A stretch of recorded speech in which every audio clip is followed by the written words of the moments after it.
like it does not seem like like bullshit to me. I don't know. Like I'm pretty good at Seems picking out people genuine. that are full of shit, you know. Yeah, And so I'd it say actually he seems comes like off as genuine. extremely honest. Well, what he's saying is Yeah, extremely honest. I don't know if he is right. necessarily always honest or something. I don't know But enough yeah, about him, but like what he's saying, I don't think he's making that shit up. That's the same kind of shit that I would expect from a client who is telling me something that was really awful that had happened to them. You know, like working yeah. in where I work, and kind of shit that I would expect Yeah, I from know a the client two who is telling guys me that had like happened to kind them. of associated with putting all that out. You know, like working in where I Yeah, work, are fucking seem and like kind of shitty people and shit really that I Yeah. fucking would like expect annoying. from I know a the client I who don't is know if telling. you've seen any of that shit, but they're fucking like he went on to I know you don't know any of the commentary people, but this Oh yeah, guy named I'm Lyrics. terrible with those names. Yeah, yeah, it's one named Lyrics that I watch. He was the one that did that. Remember that debate with Brittany Simon Oh that yeah, I yeah, yeah. posted to you a few months back? Okay, that guy. And basically, like one of those dudes called in, um, uh, because there's the one guy that kind of looks like a young Ben Shapiro if he wasn't Jewish, and then the other one That's just an has this interesting weird look, idea. like a it's like the other one that is actually doing that interview. Like he's so fucking weird that I'm like I'm not 100% sure this is an actual person. Like this might be like a weird AI generated thing. Like his mannerisms and his manner of speech. Like in the video, I don't think in the interview it was that bad, but in everything Wow. else I've seen, I'm like, this guy's fucking weird. And both of them are just doing weird, fucking edgy, fucking stupid shit. Um, which is, well, fortunately, it doesn't seem to be overriding, you know, the fucked up shit that that dude's talking about. Yeah. But both of those dudes are incredibly suspect. And it fucking like Oh, they're talking because about anyway, lyrics, are they pro Mr. lyrics. Beast? Is what they are? They're trying to be like shills or something. No, no, no. I just think they're fucking idiots, Oh and they're yeah. trying to pretend like, yeah, they're trying to pretend like they're trying to just do a good thing. Like I didn't even monetize that. I'm not like I don't know. Anytime someone says that kind of unprovoked, I'm like, okay, so you're using Yeah. that Like, as a why are you shield for saying that? all Yeah. the shitty, yeah, all the shitty behavior, and that's kind Uh, of your shield from it. That's kind of the impression I got from it. ironically, one of the things that this guy was saying in the one that I was watching earlier, like just a few minutes ago, was he was saying, I don't believe that when you put a camera on somebody and you broadcast it to the world, that you're doing something nice for them, that you're actually doing a good thing for someone else. I think when you're doing that, I think what you're doing is you're doing something incredibly selfish because you may be giving that person $10,000. That may help that person for a very short period of time, but Right. the amount of monetary gain you're making by pretending to be good in that one instance in front of everybody is so much more Right. like than you'll ever have given away. So Mr. Beast might give away like 10K to some homeless guy, but he's making, 150, Yeah. 200, $300,000, $1 million off of the video. Right. So it's sort of like, Right. is that really a good thing anymore? Plus, just giving some random homeless dude $10,000 is not at all a good thing. You know what I mean? Like, I'm Yeah. sure there's a lot of people who would Yeah. disagree, and those Yeah. people I are would set him up retards. with like a fucking apartment for. Yeah, I yeah. assume you could probably get a shitty apartment for him for like a good year or so Pay with pay to get $10,000. him pay to get him an For, apartment for you know, 6 months. at least Pay 6 to months. pay to help Yeah. him. Like well, get an apartment with food and stuff. So you like, I think for 6 months would be more than reasonable for that. And then Yeah. help them, like have them hook up with like a job coach and have them work on potential career skills and things that they might be able to earn money with and stuff. Like so that once that 6 months is up, they Yeah. can take over their own fucking rent. You know what I mean? Like, that would be a lot Oh yeah, more absolutely. beneficial than just handing somebody a bunch of cash when odds are good, Yeah. if that's even a real homeless person. Odds are good Right. that if you just give some homeless guy like $10,000, dude, they're gonna go out and fucking OD. You know, like, it's as likely that they'll go out and Yeah. OD as they'll Yeah. do anything else. And I work in that population, and I know that I'm sure people would get mad to hear that, but that's just the reality. There are people who are in the program I work at who, like, their goal is to go live at a meth house. Right. Like, that's what they Jesus. want. They want to get out of the program, be on their own, and go live at a fucking meth house and just do meth. And that's what they'll do the second they get out of there. No matter how well they do while they're being basically forced into program. being, following the program, Yeah. they will 100% just go do a bunch of fucking meth the second they get a chance. Like, and they could be in there for 10 years and it's not going to fucking change. Like, as much as it sucks, Yeah. not everybody wants to be successful and not homeless. It's sad. Yeah, I was gonna say, yeah, somebody that's homeless is probably not great with money or life decisions in general. Yeah. Yeah, you can almost have a fortune. You're like, look, I'm not giving you fucking straight cash. Well, the thing is that there's Pay this in two tiers 6 of homeless months. people. There are those people who genuinely, it's a horrible set of circumstances that got them there. It's not what they want, and they're desperately Right. trying to get off of the street. And they'll go to the shelters and they'll go take advantage of those programs if they can, and they'll get off the street, whether you help them or not. Yeah. I mean, they'll Yeah. definitely benefit from your help. Like, if you were to, one of those people gets 10K, they're definitely going to get off the street. But there's the ones that choose to be out there, and you can give them any amount of money, and it's never going to change. They're always going to want to be Yeah. out there doing whatever it is they're doing, drugs or whatever. What's up, Mr. Yeah. Samaj? Hey, Don't you're tell me here what to early. do. Yeah, don't tell me what to do. If I want to live on the streets, I'm going to live on the streets. Well, that's the thing. You really can't make people change quickly who they are at a most basic level. Some people just want to be homeless. Like, they Yeah, I prefer would that. imagine As there's a screwy as it is. Like, Yeah, yeah. I would imagine even if you're paying some of those, even if you paid the fucking rent for 6 months, they'll like sublet the fucking place and either, just live in one room or yeah. go back to being homeless and just bring money or something. I've had people who refuse to sleep in their bed who will only sleep on a tile floor.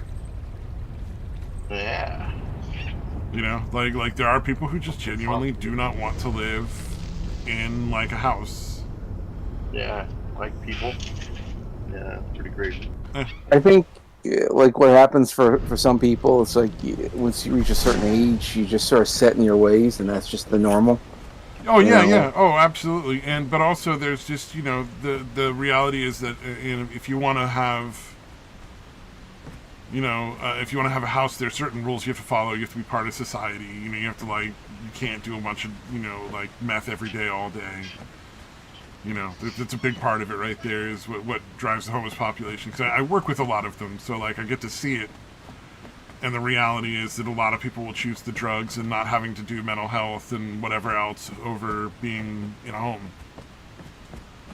Yeah, that's just what they want, and it's who they are, and there's nothing you can do about it.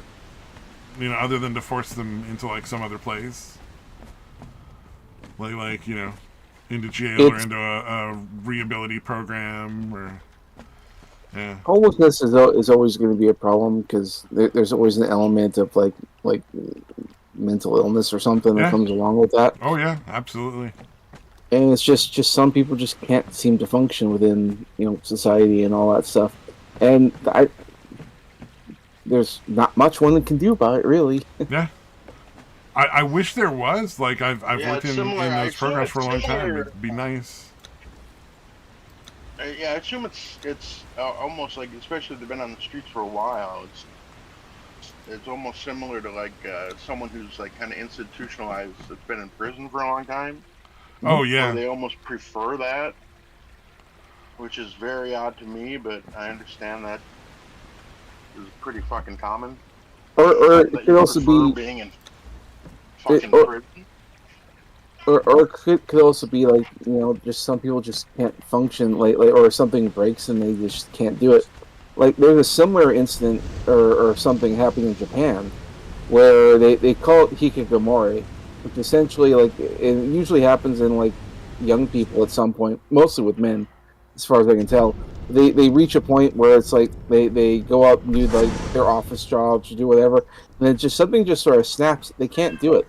They can't even leave their house. They're just too scared. They become recluses and just stay at home, play video games all day.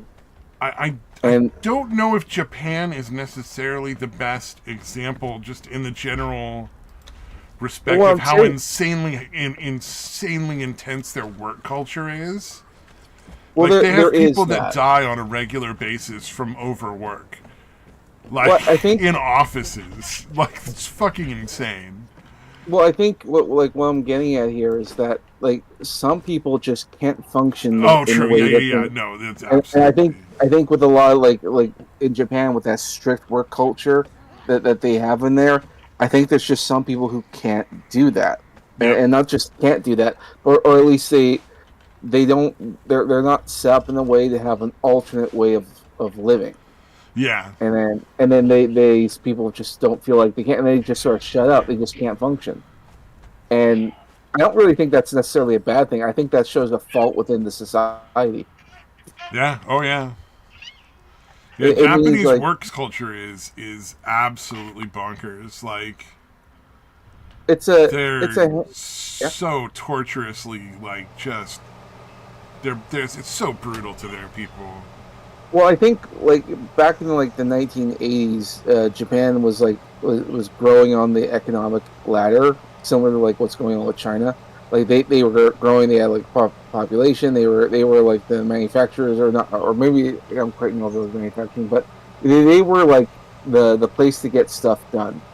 And then, the population problem started rearing its ugly head, and they kept working harder and harder and harder and harder to try and catch up to their former glory back in the 80s. And we sort of saw that the Japanese influence, like, in various different things, like from movies and stuff. Because I remember, like, was it Back to the Future 2 when they went to the future and Marty McFly got fired from his job, and it was a Japanese man, and essentially implying that Japan's taking over, and yeah. So there was a lot of that. Probably, I think also Blade Runner made a couple of references to that as well, of like Japan taking over the world, Oh yeah, yeah, yeah, yeah. and it switched over to China, but China is having the exact same problems as Japan, in that they became the big workforce of the whole world, and everyone was relying on them. But then population became an issue because like in Japan's case, they have a big work culture to encourage you. In China's case, they were relying on their population, but because and also they had that one child policy because their population was growing too much, and so with Japan or with China in particular, they now have different problems because like now they don't have enough women to have the Oh, kids. oh, oh! China's big problem right now is they just don't have any money. Oh, that and a lot of other things. Yeah, my mom believes China is going to rule the world. I'm like, I don't think so, mom. They're lucky they're going to survive the next 5 years. Yeah, I don't know. Yeah, I That think that's they're why in a they're trying rough to buy so situation. much. Yeah, I assume that's why they're trying to buy so much influence in other countries. You know what I mean? Hmm? Oh, Like they have to to make kind up of. they got to make up the loss somehow. Oh, that Yeah, makes sense. exactly. Yeah. Yeah. So like if they have any, because they have dreams of like being a global superpower and taking over like America's place and all that, but it's like it's not going to work. It just isn't. So, but they think it's going to, Yeah, and yeah, and it like seems like a they're bit of a hail mary. yeah. But, Well, and I imagine they'll have, because I know China has this problem, but I mean Japan has the population issue. I mean, most of their ministers are saying population is the biggest problem of the entire country, to the point where they're saying like, because Japan used to be very isolationist and had very limited immigration. Now they're like, yeah, I guess we kind of have to open it up, and they are doing a test thing of that right now, and it's not going very well. Well, what's going on right now is, at least what I've seen, just from looking at anime and stuff, is they're starting to get invaded with woke culture. I'm seeing a lot of Yeah, stuff about how like no, you should just men and women are interchangeable. Men can be women, women can be men, all that kind of shit. I'm seeing a lot of um, that kind of shit pop up, and it's like, that's not good. You can't fucking some buy of into that that. shit. They're actually having a very similar problem to like what's going on in the UK right now, like with people of the more ethnically diverse people. Because a lot of them, if you see the opportunity to go to a developed world with very limited restrictions, like on immigration, because that's kind of what Japan's doing right now, Yep, they're and they're they getting got a borders lot. open, and they're getting fucked that way too. Yeah. They're getting it just, but now I imagine they're going to reverse ship on that one pretty soon and have like I a really more. hope so because as much as like Japan has a very xenophobic culture, it's for a very good and valid reason. Like they're a very small country that's very isolated with where they are, and they cannot afford to have all these like fucking crazy like immigration and stuff going on and all this sort of culture war shit happen in their country because it's so easy and it's such a smaller population to fucking bamboozle into that cult. You know? Yeah, I would. Yeah, I pray for the country. Pray for the world right now because of all this chaos going on. Well, I know right now they're having a pretty heavy duty revolution in Venezuela. Um, Yeah, there's video of the police were instructed to go out and commit acts of like violence and stuff against the people, and they went out and joined it. yeah. Well, as far as I can tell, because they were having the election and like Maduro, the guy in charge, he like as they were counting the vote, and I think they'd only counted about, let's say, 20% of all the votes at that point, and because he was up, he at that point declared himself the winner. It's like we need to count a lot more than just 20%. But he Yeah. declared himself the winner, but then the vote kept counting, and of course he didn't win, but he said he won, and so then Oh there yeah, was a bit yeah, of a yeah. Of conflict. course he won. He absolutely he wins everything. Yeah. You well, Well, they're rigging the election, Yeah, so it's not going to matter what he says because it's you can't take anything he says. well, you can't take anything any socialist says seriously because, like, Yeah. come on, let's be honest. They don't want to give up power. Yeah, So they're not there Yeah, because the he's, people want them there. They're there because they want to be there and they have the guns to make it so that nobody can stop them. yeah, he was also a communist, Chavez, right? Maduro. I believe so, or at least someone named Yeah. Maduro. Yeah, they definitely have a Authoritarian. Well, he's the one that definitely. fucking destroyed their economy so badly too, which is really sad. Oh yeah, they went Yeah. full on. They 'Cause, went. yeah, they had all that oil, and he just fucking squandered every last bit of how it was working, and just fucking bankrupt the whole country. Well, that's what Like, happens when you go holy full shit. socialist. Yeah. Well, what's interesting? So what's interesting is, and let me be clear that I'm not advocating for universal basic income. But when they talk about universal basic income, I think one of the things that they look at is things like Saudi Arabia, where it kind of works. Because they have like this one resource that's so valuable that they can sort of hold the entire world hostage for it. You know what I mean? Like, Yeah. Well, that's why OPEC was formed back in the fucking like what 70s or whatever, yeah, where they're like, look, we're gonna get together and set a price for this. Otherwise, we're just gonna have to be constantly undercutting each other. So they fucking all ganged up and they're like, look, we're gonna collectively set the price of oil. yeah, yeah. Which was And it a works. brilliant move on their You know, you can have like universal basic income in those kind of situations because there's such an incredibly large amount of money that's going through that Yeah. like it'll work, but it's such a sad state of affairs because like that only works in cases where you're insanely wealthy. Because then somebody was doing, what was it? Joe Rogan was talking about it like it was a possibility until he fucking had the math done properly. Because when he first heard it, he's like, "Oh, it'd be $50 billion a year, and you could give everybody like $100,000 a month, a year income or something like that."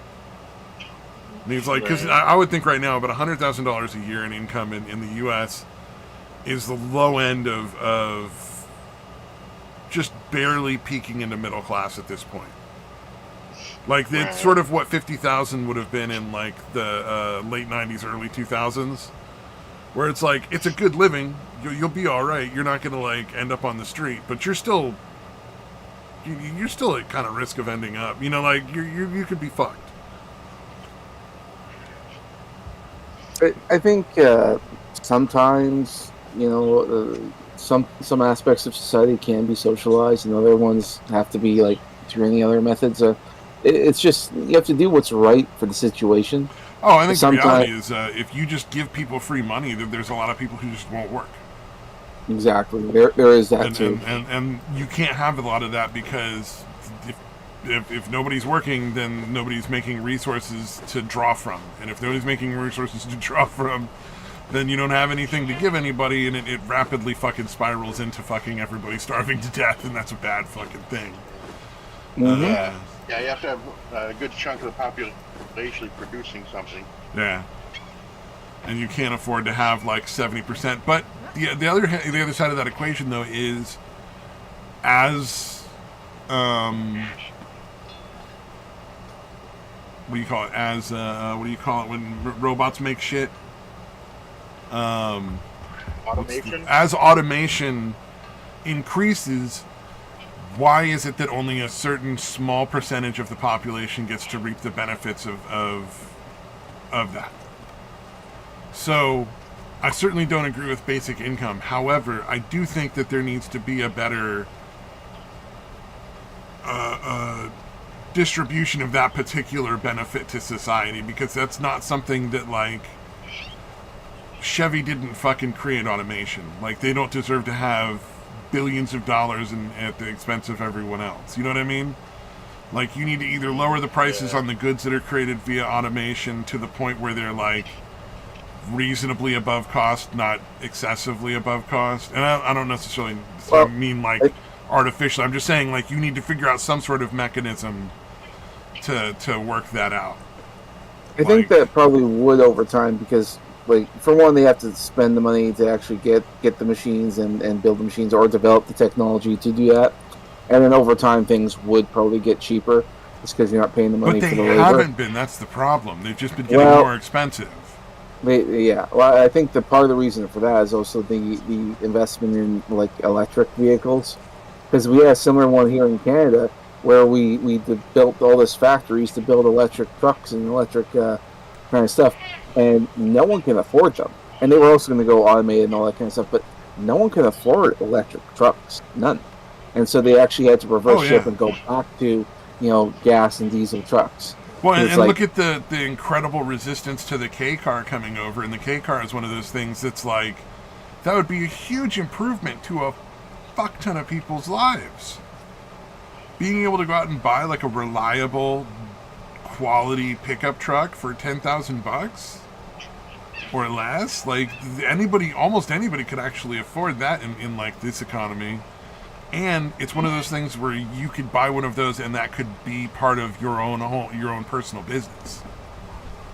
You know, like, even if your business was just hauling junk away for people, you could be doing that on the side and making a reasonable amount of money with your K truck to pay it off, you know, on top of your regular job, just on the weekends going out and doing like dump runs for people for a few $100 here and there. Or, you know, you could, you know, start a window washing service or a landscaping service, or all these different things you can do with that kind of options being so cheap. You know? It's like, it's such a big thing, and they don't want it over here because it's one of those things where, like, nothing any of our car manufacturers have can compare. So instead of them trying to come up with better stuff, they just use regulations to prevent anyone from being able to get any other options. So maybe it means we need more of a free market. Maybe that would help with some of this stuff. Maybe, but I think there are people out there with solutions that could probably make things work. but I think people in government and all that put in all these regulations and restrictions. So I don't know. Part of me thinks the first step is probably getting the politicians out of the way, Oh getting yeah, no, new ones that's in yeah, there. 100% agree. The first Like, step is definitely getting rid of politicians. yeah, yeah, Yeah, get the politicians out of the way, so that way, the engine of motivation and innovation can actually take place. So I think there are people out there with the solutions to solve everything, similar to like oh look at yeah, entertainment. Like there are plenty of people out there who want to make amazing, great movies, but they're not the ones getting the jobs. But you look at something recently with like the Deadpool Wolverine, and the only reason that movie got made is because the previous guy in charge, Bob Iger, no, Bob Chapek, approved it, and that's how J-Pack. that. Yeah, thank you, Chapek. Chapek is the one who approved Deadpool Wolverine. That's the only reason that movie got made, and because it got made, we could see what quality can do. If only the people who want to create the stuff and had the vision for it were given the jobs, but they're not. So there you go. That tells you you just got to give the people with the ideas the power, and away they go. It's the way we used to do things. yeah, it would be nice. And like I think like the population, at large is hungry for change, and I think we're ready to go for it. I think the goal is to make sure not as much damage is done. Like look at like what's going on in the UK right now with like Britain and all that, the riots and stuff happening. It's like we don't want to get to that part. Well, the thing Um, is that the people in charge, like, you can't get to anything. We're not. They're preventing people from being able to solve the problems, and so like the other, and you can't vote them out because they rigged the election. So what other option is there? You know, it's like well, they're not leaving us with any other choices. There is no peaceful path to fixing these problems. Unfortunately, like they've taken away that peaceful path because they just refuse to bow down to the will of the people. well, as far as I can tell, like in Britain and all that, there I think the main issue there is that there wasn't a very long campaign trail. It's like they just had an election. I think because the guy dissolved parliament and yeah, that's kind of what led to what we got.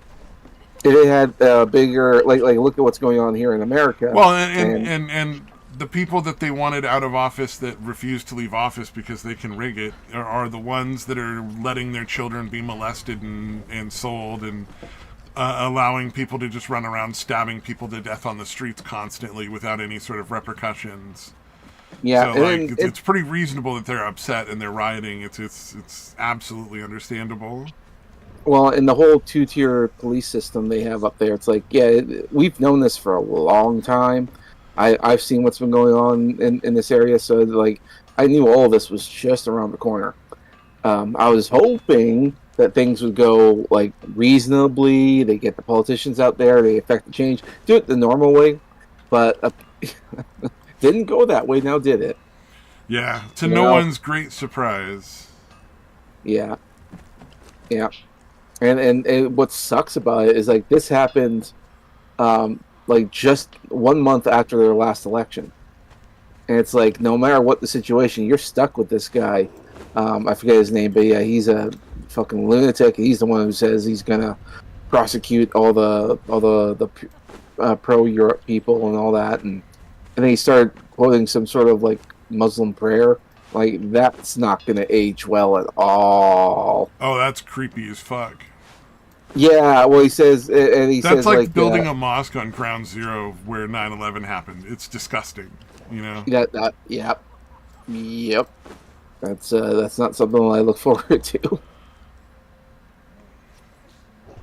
Yeah, that whole 9/11 thing that bothers me. That bothers me a lot. It's like Building a mosque on Ground Zero, like celebrating the Yeah, religion that was of nuts. scumbaggery that fucking caused this thing is like, from the very people who, yeah, nah, dude, I can't. I may not be a fan of Penn and Teller, because they're progressive lunatics, but they did say what they should have done is just rebuild the towers. Just rebuild it. yes! Oh my god, that's so true. That's such a fucking reasonable thing to do. It's like Blows my mind that that's not even on the table. yeah, yeah. It's like what you can't allocate the funds. I mean, must you put a mosque there? That's kind of like in poor taste, isn't it? But then again, it's New York, and maybe maybe something can be done about New York. I don't know, man.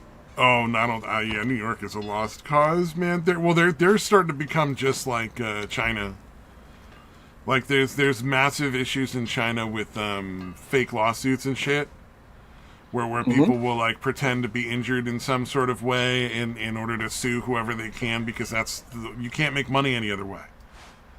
See, Like it's not even. I mean, you hate the fact that they do it and it's evil and vile and the people that do it are disgusting. But to be fair, there's what other opportunities do they have in China to make any sort of money? Like there's none. And in yeah. New York, it's starting to get to the same place, and they're like literally they have people who are like pretending to fall in front of fucking buildings so that they can sue whoever owns the building next to that sidewalk because in New York, for whatever reason, you're responsible for maintaining the public sidewalk in front of your building if you own the property next to sidewalk, which is dumb. Like if if it's not your property, you shouldn't be responsible for maintaining it. Like it should be the city. Yeah. Yeah, that is fucking nuts, dude. Jesus. That's The only fucking thing I, moronic, man. I didn't know that. the Yeah. only thing I, yeah, the only thing I could think of to try and save places like New York and California, because it's kind of got them into this situation is that people moved out, and when they moved out, they couldn't influence politics or anything like that. So now all you're stuck with are the crazy people, and the crazy people ain't going to change their minds, not a chance. Mm-hmm. So, so it's like it stands to reason to me. It's like the only way you're going to get change is that you got to get people to bite the bullet and just have a mass migration of the population move into these places like New York and California, and just force them to vote these people out because they ain't going to change. The crazy, well, So I some think of the biggest problem, bar none, across the board, is it needs to start at education. I think that's where the left is winning. Is they've well, infected the educational system with their cult. And I think that what Yeah. you need to It's do is you become need more to take indoctrination. back the education system so that they're no longer indoctrinating children into thinking that all this nonsense is real, all the bullshit they teach them, like gender is not real, like all, that's just a minor issue. There's a bunch of other shit they're going into as well. That's also a problem. Like the if you're black, you're just oppressed and you can't be successful because all the white kids in the class are holding you down, even though none of them have ever had anything to do with whatever your problems in life are. Like just Yeah. like they're teaching racism and sexism and insanity and indoctrinating children, and that's where you need to fix the problem because well, if that's where everybody's starting, there's no chance that they're going to vote their way out of that. Like, there's never ever going to. You can't fix that with votes. well, Yeah, you're that just creating more fucking people, the young folk that are indoctrinated into that nonsense. well the that kind of stuff sort of takes time, and you're right about the whole education thing. The good news about that, from what I've heard, is a lot of young people, young boys in particular, are very, very, very conservative. We have like the most conservative generation ever because they're going to these schools and they're being told all this nonsense and they just cannot accept it. It's like you tell them like like gender's a spectrum and all that kind of stuff, and it's like it's no, it ain't working. And there are teachers Oh, out there. dude, There are I teachers have in like seen some of the craziest shit. Like, some of the stuff these kids will do now is insane. hmm? Well, You see kids running around spouting off like N word this, N word that, faggots this, faggot. I mean, like, genuinely hateful. Not in mhm. like not in a funny way either. Like, it's Yeah, no, genuinely yeah. making people racist and sexist. It's like this is what's happening. Well, it's the kind of thing where if we don't fix things, the next generation will. And that's kind of why they're getting more authoritarian in a lot of these methods they want to do because they know that's going to happen. And the thing is like we're reasonable, rational people, and the next generation of the youth, they're not going to be that way.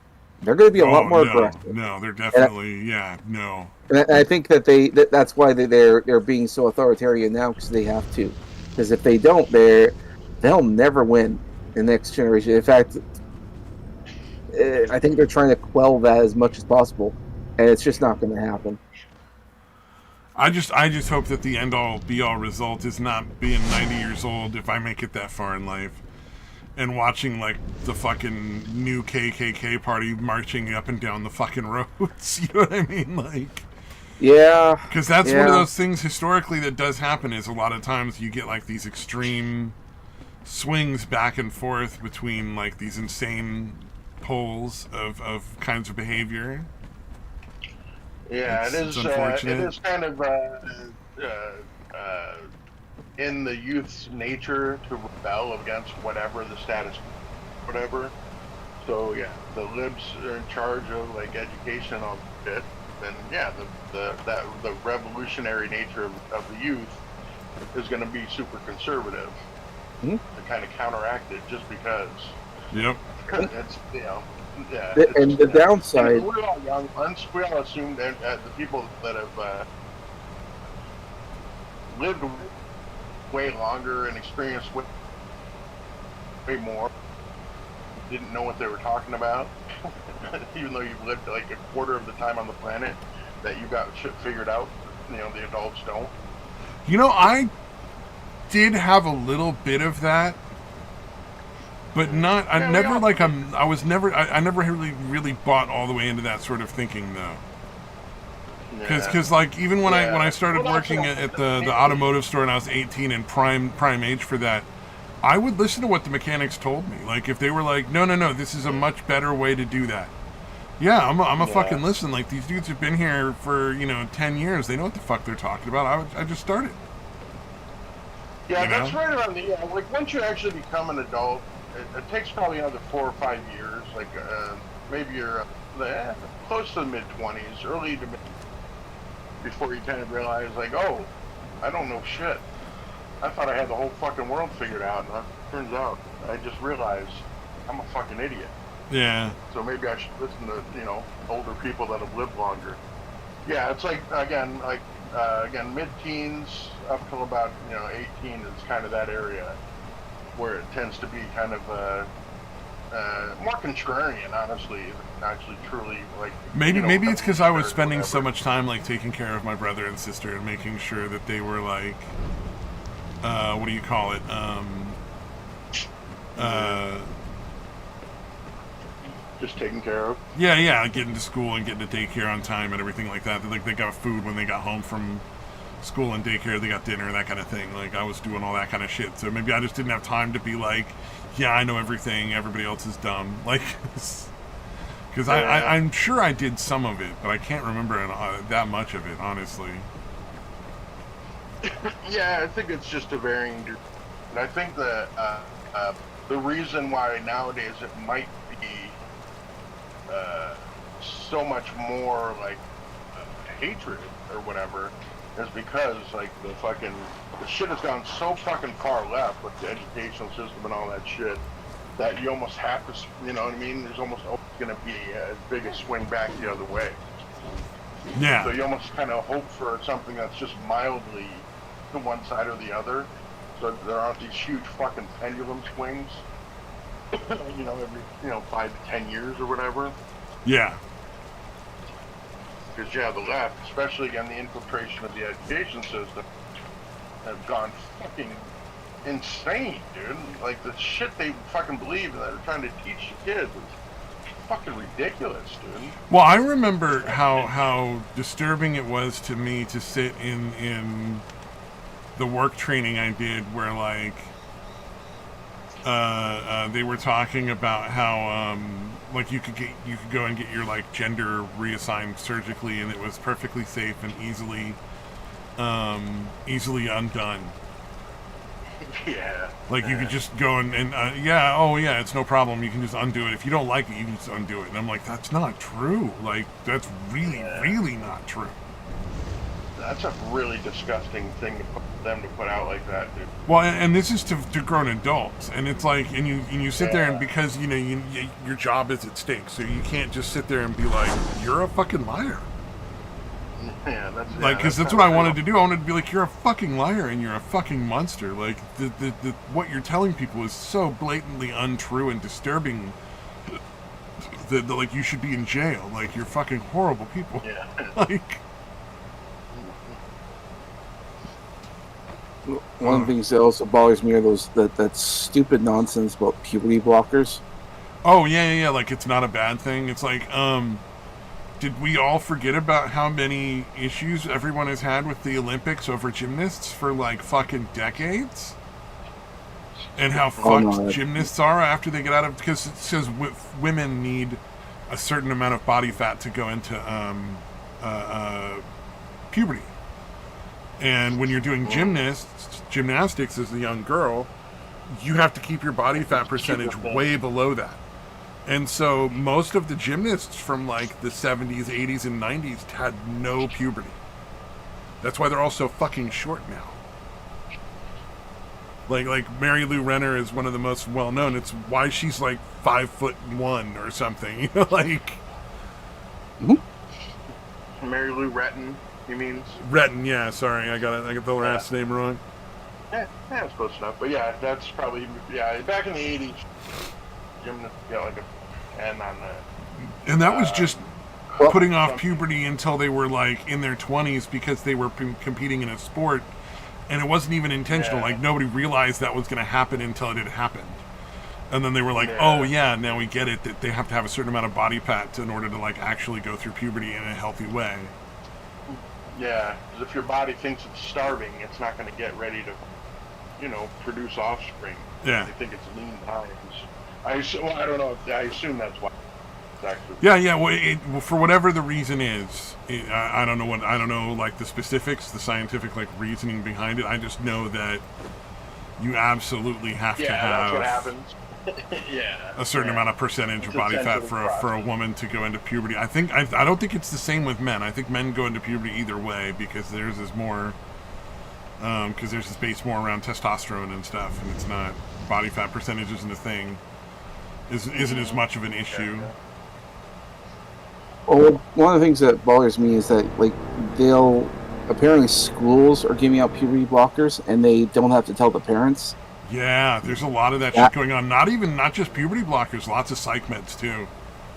Antidepressants and hormones and all sorts of other shit that they should no business doing.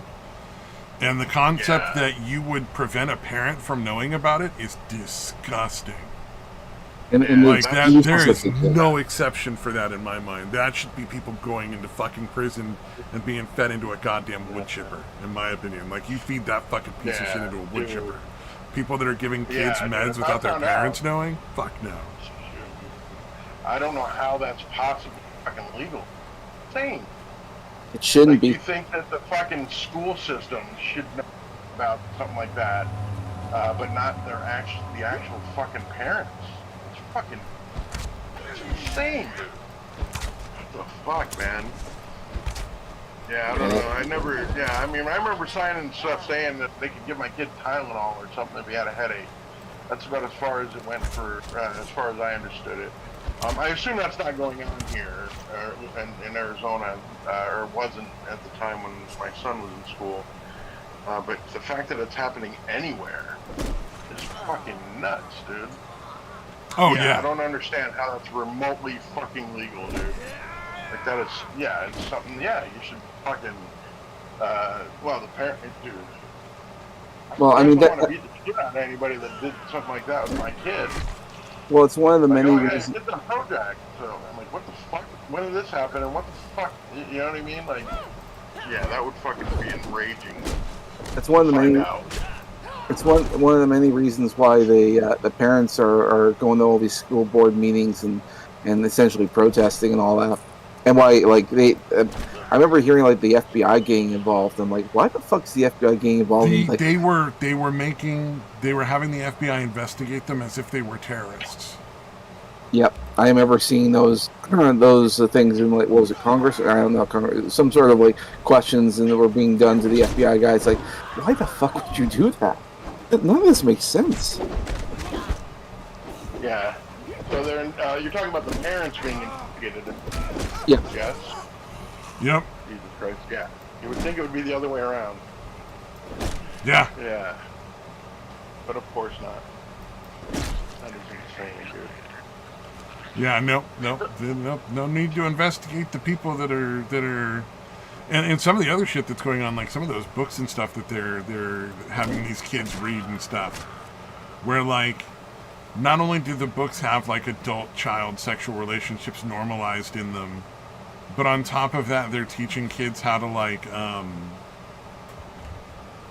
what's the term? How to like make like social media accounts and be able to figure out how to Like hide them from the parents. hide them from the parents. Oh yeah. Like there's books that, and that's what some of the parents are protesting, because they're like, hey, you can't be teaching my child how to hide like potentially having sex with an adult stranger from me. Like that's not okay. That's absolutely unokay.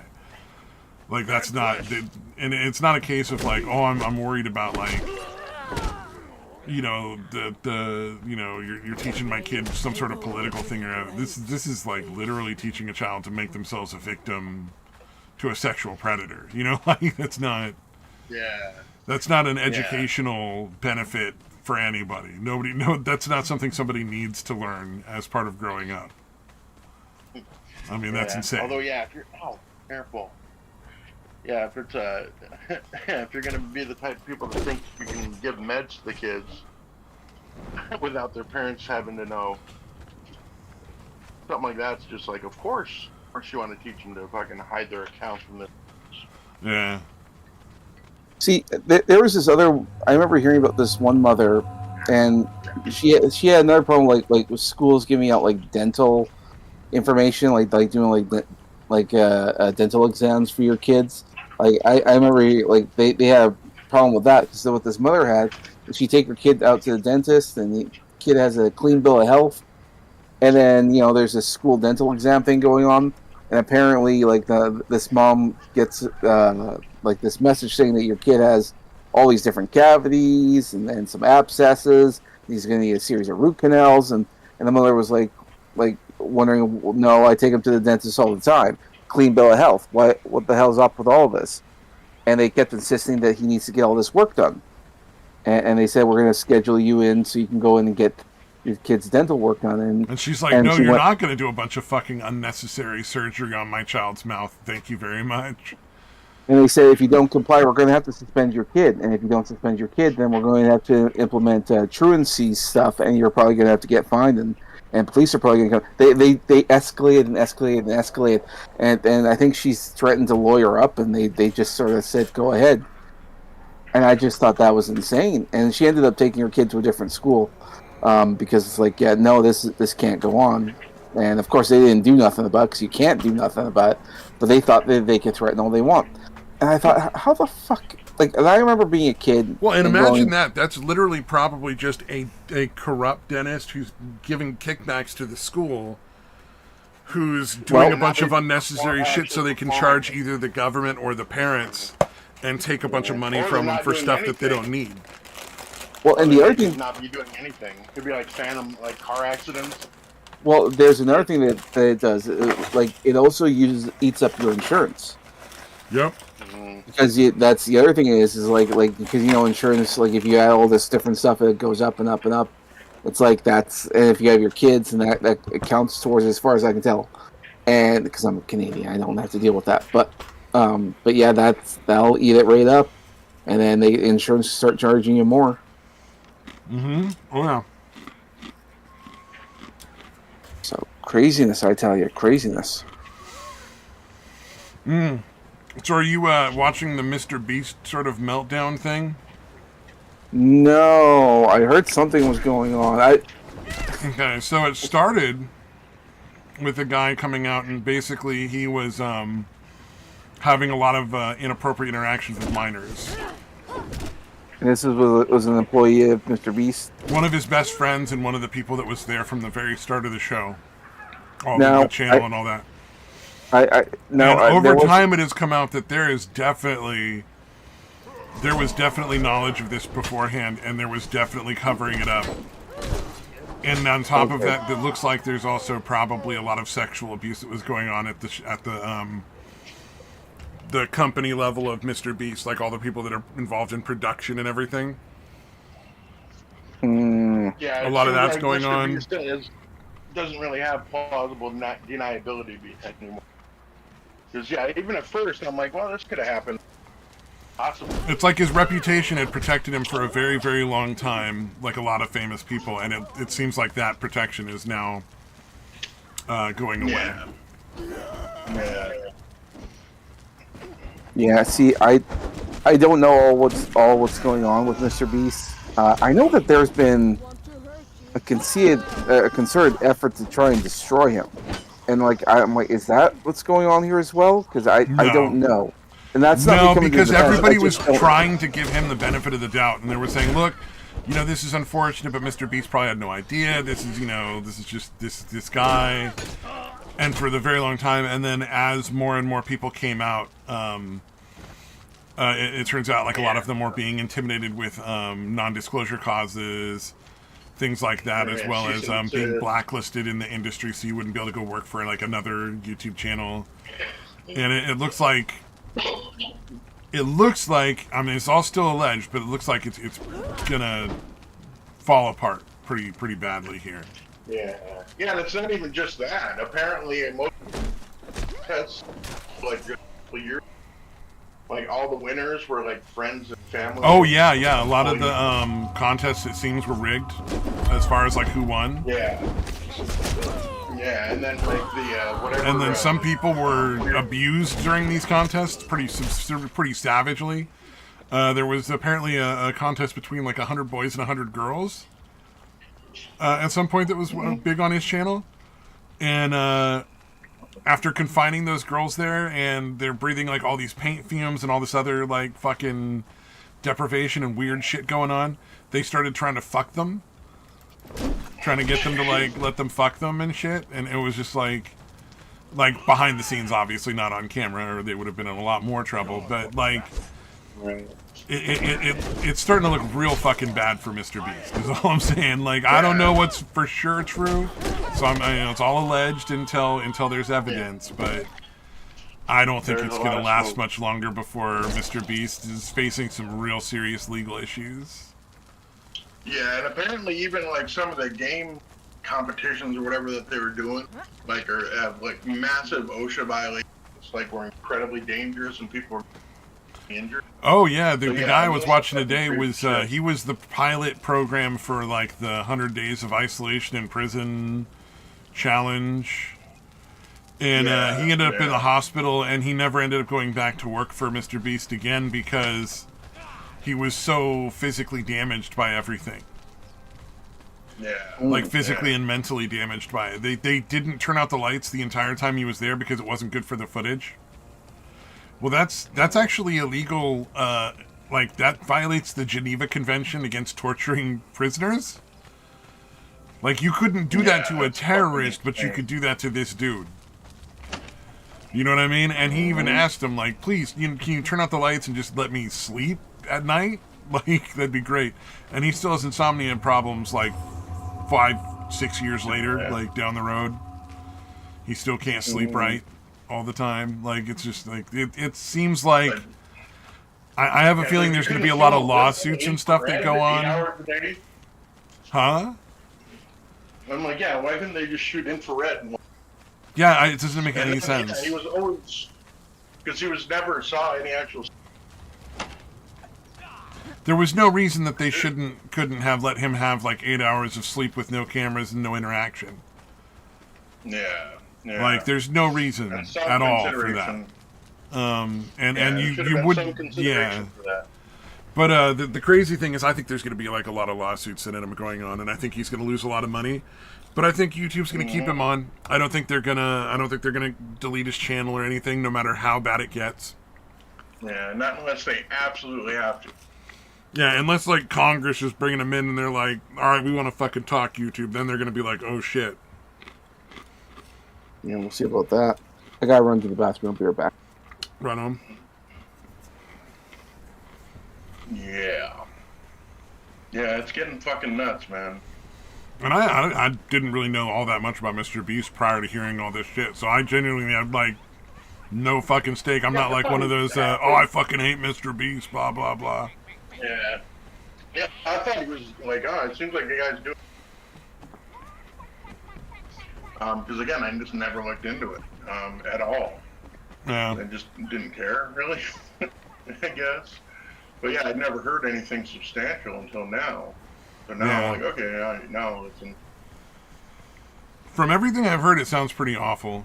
I have no idea for sure what's happening. We'll find out as it unfolds.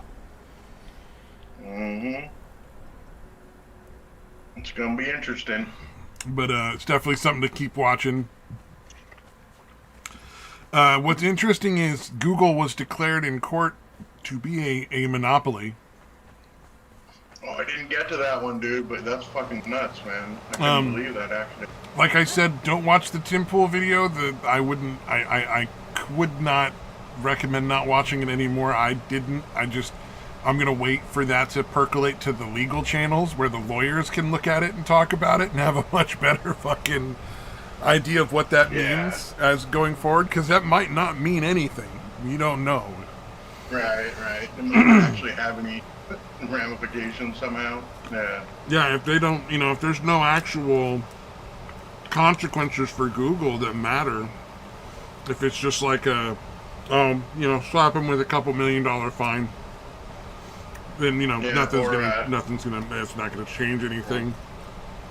Yeah, or like they did with Bill Gates and Microsoft. As soon as he donates like Democratic fucking party, suddenly there's no more antitrust shit going on. Yeah. There's no more monopoly shit going on. Like, sorry guys, you didn't pay your tithing to the fucking politicians. Whatever, yeah, you didn't pay the bribes or whatever. Yeah, I have no idea. I'm definitely interested to see how that case develops too, because I mean, it is pretty obvious that they're fucking a monopoly. Yeah. Well, the reason we have Apple and Macintosh today is because of the Microsoft antitrust suits. Oh yeah, Bill Gates actually a bunch of money. Yeah, they had to give Apple a bunch of fucking money because there's no way Apple could ever compete with them at the time. Now Apple has a fairly good size of the market for considering they're going against a monopoly. Right. Yeah, very quick turnaround. Indeed. So it should be interesting to see what happens with that. Some bonkers shit. Oh, I got a YouTube comment deleted, and I think I know which one. Oh, yeah. I was watching somebody who was doing a movie review of what was that one? It was the Evil Dead Rising, I think it's called. The one where they didn't have Ash in there. No. And to be fair, I watched that movie and it wasn't terrible. I enjoyed that film. I wasn't a big fan of. I'm not a big fan of horror films, so I would rate it like a 4.5 out of 10. I didn't think it was that great. I thought it was entertaining. Like I wasn't like falling asleep and bored, but it was like, this is kind of fucking lame, like. Yeah. But I would have rated it a lot higher had it had like any of the characters from any of the other Evil Dead stuff in it, like Ash and everything. Yeah. I hear you. And this guy opens it up with like, well, because it didn't have Ash, I don't know why people are complaining. They're trying something new. Like, get over it. And I was like, then call it something different, retard. Like, don't call it fucking Evil Dead Rising. Because to me, it really didn't have anything to do with any of the other movies that I'd seen. And I'm like, it's just... Evil Dead Rising. I was watching somebody do a preview, and I got they deleted one of my comments. I got in trouble for it because I called him a retard. It's similar to the idea of like we had that last Mad Max movie there, and it Yeah, didn't have Mad Max in it. yeah, and it's like it's fine if you don't want to, what do you call it? You want to do something different. I'm totally for that, but don't call it Evil Dead.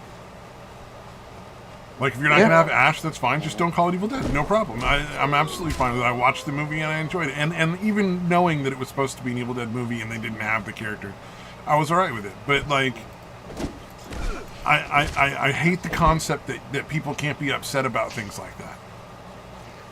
Yeah. Where you have to be like this gatekeeper of who's allowed to be mad about what and why they're allowed to be angry. Yeah, It's like that's the reason why they keep the name. it's a very valid complaint. It's an incredibly valid complaint. This is where I come in. Yeah. And it's like there's no reason to sit there and poo-poo on people and tell them they're assholes for being upset about that. It's where I come in. I'm like, I don't care if they want to call it whatever they want to call it. That's fine. That's their property. I may not agree, but I should at least be able to fucking complain without somebody being like, "Why are you even complaining, you asshole?" Like, fuck off, dude. Like, no, it's been going on for fucking almost a decade now. They're literally,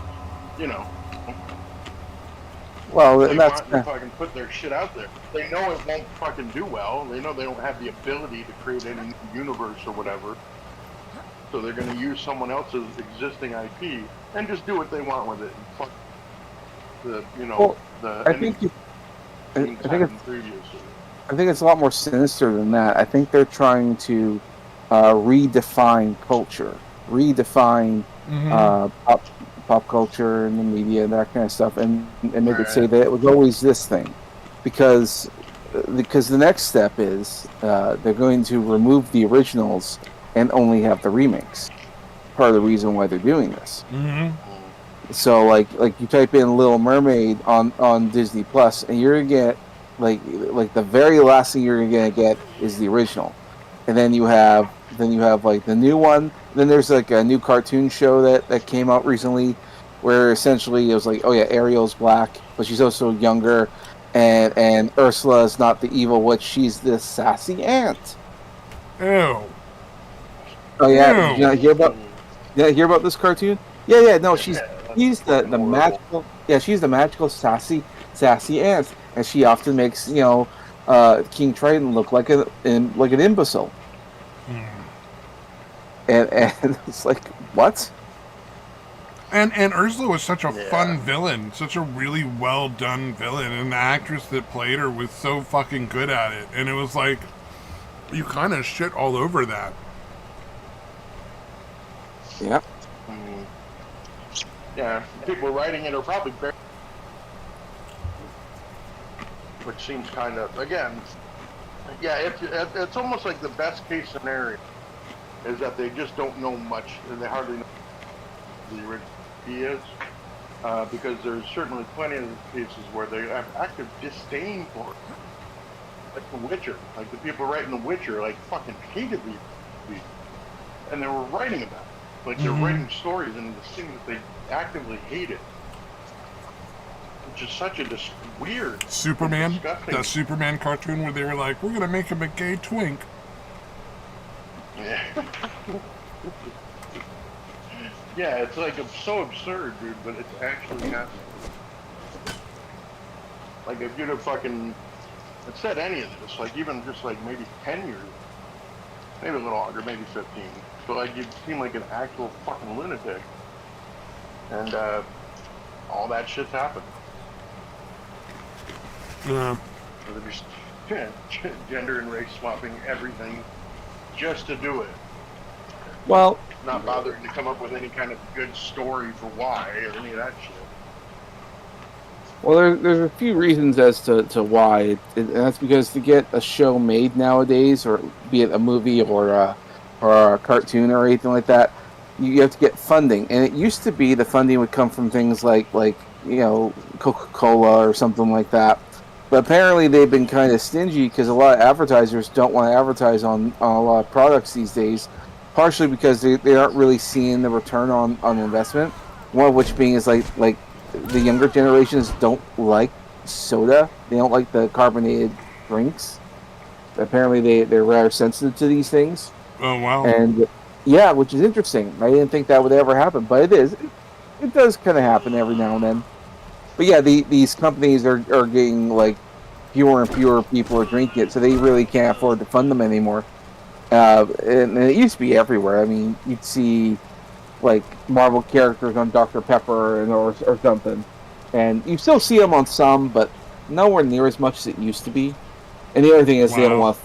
they don't want to advertise with the current state of movies, and that's partially because they had to go places like BlackRock and Vanguard, and they have this like diversity mandate. Like if you want our money, you gotta do this, this, and this. Well, with Coca-Cola, it's like, well, Yeah. not so much. Yeah, that's been the huge thing. BlackRock. Well, and the other thing is, I don't even get mad at a lot of the businesses and corporations that do this kind of stuff.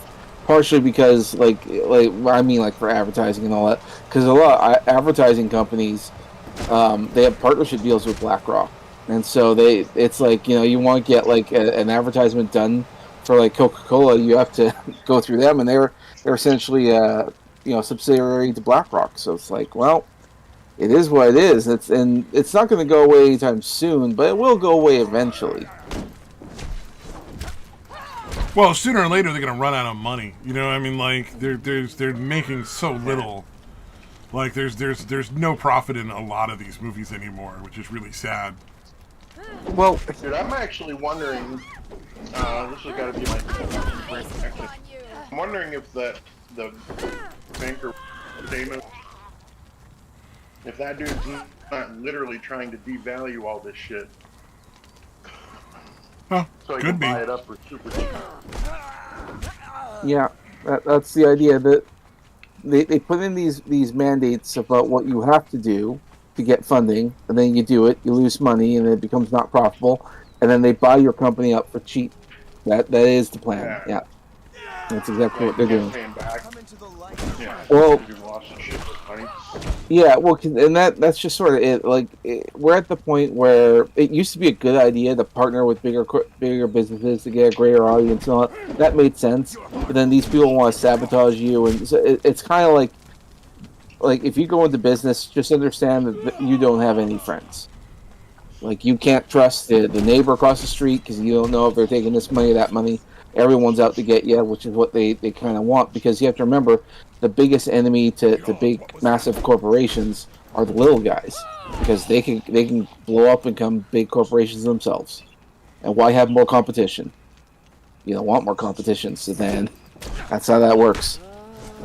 So if you ever start a video game company or whatever, don't partner with a big guy. Stay independent. Yeah.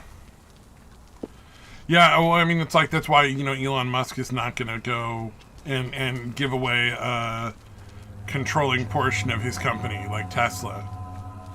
You know what I mean? Like, because he knows that's what they're just waiting for. They're waiting for that opportunity to under fucking cut him and take his fucking stuff away from him. I mean, and they've already taken a bunch of his money anyway, just on arbitrary random shit. Yeah. I assume that's why when he bought Twitter, he took it private. Like he took it from being public to being private. Yeah. And so he's going to take it out of California. The plan's already set in motion, and he's going to start moving Twitter to I think Texas. Oh, smart. Yeah, get it out of California. Do it while you still have the opportunity.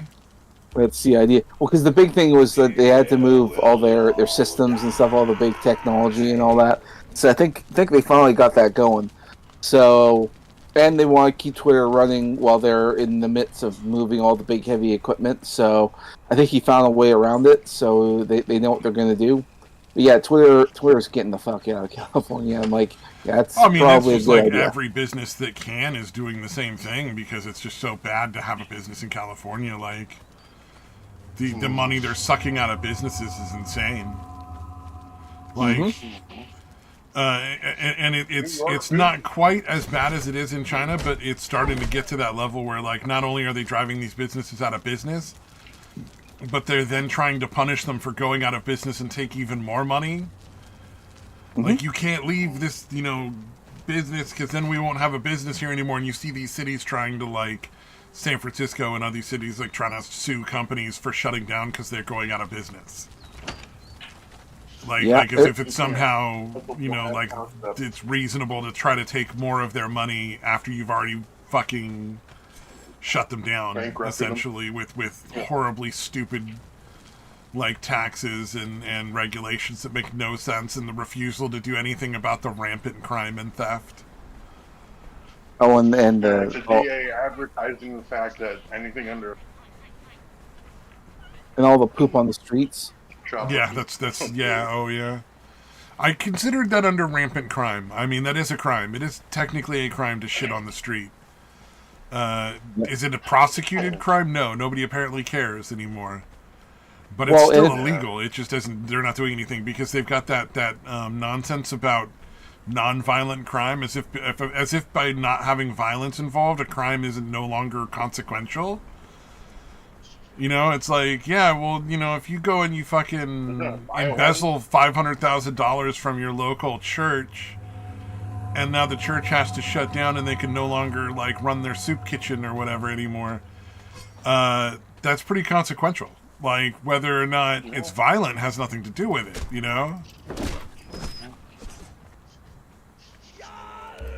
But there's a similar, I don't know if you heard the story about here in Canada with our beaches. And a lot of the immigrant families are just pooping on the beach.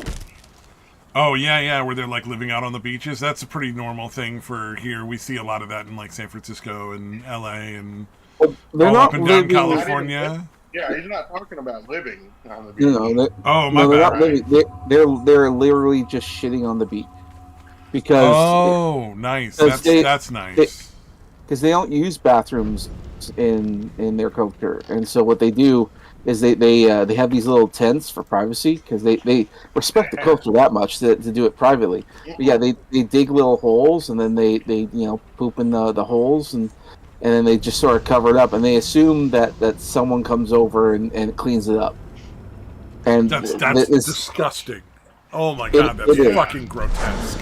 And it got worse because it's like there was this woman and she made a TikTok video talking about that because they were literally like shitting just out on the other side of her property because she has like a beachfront house and all that, and she posted it onto TikTok, and what ended up happening, she got a visit from the police.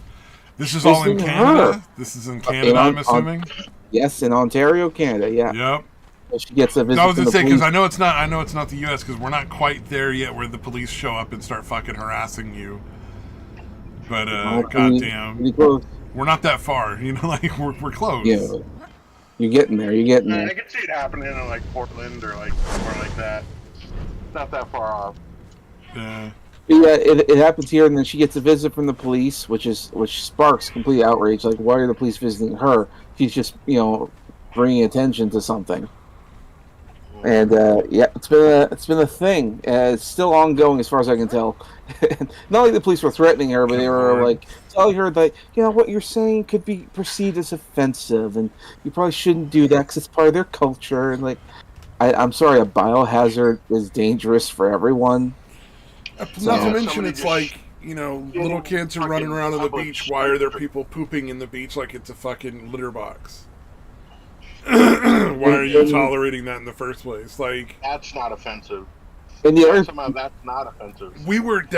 So that's interesting because it wasn't that long ago, maybe like 10 years ago, when I worked at the gas station. It might have been more than 10 years. It might have been 20 now, because I'm getting fucking old. But when I worked there, we had this problem where people would just throw toilet paper on the floor because they're from Mexico and they don't know that in the United States that the plumbing system's fine and you can flush toilet paper. And we were not allowed to put up a sign, even if it was in Spanish and English, that said, "Please throw toilet paper in the the toilet. The toilet, our plumbing can handle it. It's not like Mexico, where that's a problem. It's totally fine here, and in fact, it's expected." We weren't allowed to put any sort of sign up in any way, shape, or form because it might offend someone. And it's like, who fucking cares? Like, be offended. Nobody gives a shit. Like, I don't understand why this like where this mentality came from, where like suddenly people like you can't offend people and it's not allowed to offend people. Especially because Yeah, it's like it's totally. obviously very limited to very specific groups of people, or you can't offend. Everyone else could be offended. Fuck those people. But there's one group of people, you Yeah. can't make them feel bad about doing stuff that's crappy and disgusting and criminal. You know, like, what? Mm. It just doesn't make Yeah, any no, it's goddamn very odd. sense. Yeah, because it's like, dude, you're trying to stop people throwing shit-stained fucking toilet paper on. On the floor, which is a So biohazard and it's unsafe and it's unhygienic and, you know. yeah, even if they were throwing it in the trash, dude, and gross, like God, that would be fucking so You know nice. what I mean? Like unsanitary.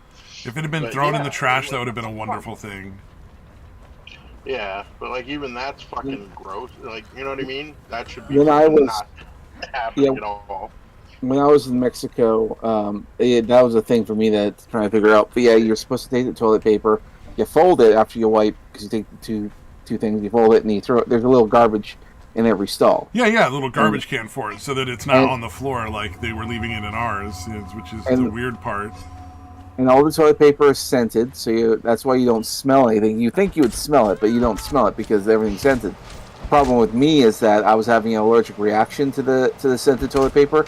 My asshole was so fucking sore. It was and there was no unscented toilet paper anywhere, and so like every day was a bit of a struggle. Like after a while, like I Ooh. it was bad, man. It hurt every single day I was out there. But like after a while, it just sort of like eases or something. But like, or you might have a shower or something, and might wipe Your it away. butthole gets calluses. Dude, I Just nearly big, cried. thick, like calluses all over your asshole.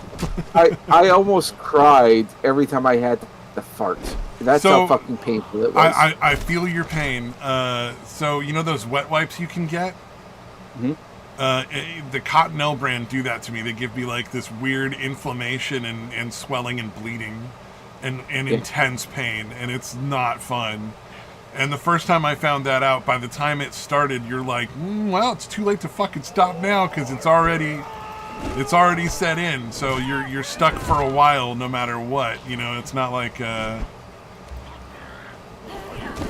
it's Well, not that like was like stop now and it'll get better. It's like, oh, I'm already on the ride for the next couple of days at least. well, and that's me with deodorant. Like most deodorant I can't have. The only one I can have is like Mitchum, and Oh, it's like really?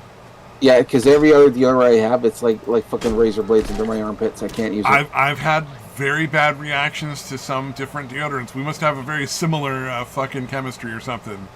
It could Where be, it's like could it be. makes your armpit like fucking swollen and like infected almost. Like it's like a real bad fucking painful reaction, like burning and Oh it's yeah, bad. if you rub against you, it's all sore, so you And can't then when really you're trying hold to your take a arms. shower and like clean your armpit because it smells really gross because it's like fucking fighting back against whatever that shit is. Like Yeah, it hurts so bad. and like when I went down the rabbit hole of looking at like what's inside deodorants and everything, like even the one I would use, like the Mitchum, I'm like, yeah, I'm not using deodorant ever again. Just use the other alternative is to take lemon juice. The only one I've found that works for me is what do you call it? The Old Spice for some reason. Old Spice Pure Yeah. Sport. It doesn't even work for me. See, Well, at least I'm happy that I at least have an option because it doesn't have a problem for me. But I'm sorry. yeah, you I could do. still. Well, I could still use it. No, what I'm getting at here is like every deodorant uses a type of stuff for the scented stuff. A lot of it is just like a type of metal, and because that's like what they, aluminum hydroxide or something like that. exactly, and that's what they use to adhere to you. And so a lot of people actually have more of a metal allergy than anything else. They'll use like a different something for other deodorants, but they're all pretty much the same, and that can cause you problems over time. Like you might not feel the sting, but it'll affect you in other ways. Yeah. Liver cancer, livers, and all that kind of stuff. So the best thing you could do as an alternative is just use lemon juice. So like I'll go to the dollar store, I'll get like one of those cheap spritzers, and I'll just go get and it's better to use like actual lemons, like juice a lemon, instead of Oh, I actually like literally getting it. have a Meyer lemon trees in my front yard. Like, if I want lemons, I just walk outside. There are lemons, and there are a fuck ton Fantastic. of them. I'm jealous because like yeah, lemons are. I've come to realize that lemons are like one of the best things you can ever have. But yeah, just take some of that, put it in a little juice it, put it in a spray bottle, put it in the fridge, and then just spray it every time you want to go out. Interesting. Because I've never heard that before. Never heard yeah, of it lemon yep juice as a it deodorant alternative. yep. It won't no chemicals, all natural, and they'll kill it. And I've been doing that for a couple months, and yep, it works. Nice. The Well, I'm only glad there's an alternative. You know what? Like, I'm the happy only using my problem deodorant, and I wish anybody else that doesn't want to the best. the But I'm the only glad there's problem options.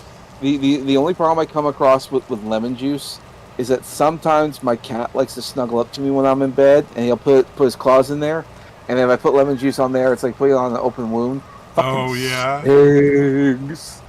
Oh, it is painful. So you have to make sure you got no rashes or something, and sometimes I do. So yeah, you're in for it, We and I'm had just a cat that was sort of old and senile, and she Mhm. liked to sit with her front claws on the edge on the end of your knee, and then like her whole body along your thigh. And she would dig her back claws in and then knead with her front claws like she was sharpening them on your knee. It uh, was fucking so painful, and it was so not like it was not. She just was fucking old and just didn't understand that she was doing anything wrong. And it was like so bad because you had to be like, no, fucking stop! You're making me fucking bleed. But you felt bad at the same time because she didn't mean to hurt anyone. She just wanted to no, cuddle. no, she's just showing you affection. Yeah, No, I hear that. They just don't always understand how sharp they are. yeah. Well, especially when they get old, when they're like really, really old, and like it was like the last year that she was alive before she passed away that it was like that. So she was clearly like in that end stage sort of senility that cats get.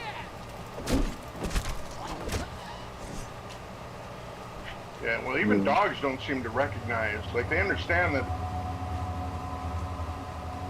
but they don't seem to understand fucking claws can fuck you up. Oh yeah. So that, yeah. Especially when my son doesn't fucking trim his nails. That fucking get on him Oh about god. his fucking claws, dude. Yeah. And they'll bat at you with their claws all the time. Like that's a pretty regular behavior. Oh, yeah. No, that's why I'm constantly reminding him of. Because, yeah, I'll be like sitting here and jump up and.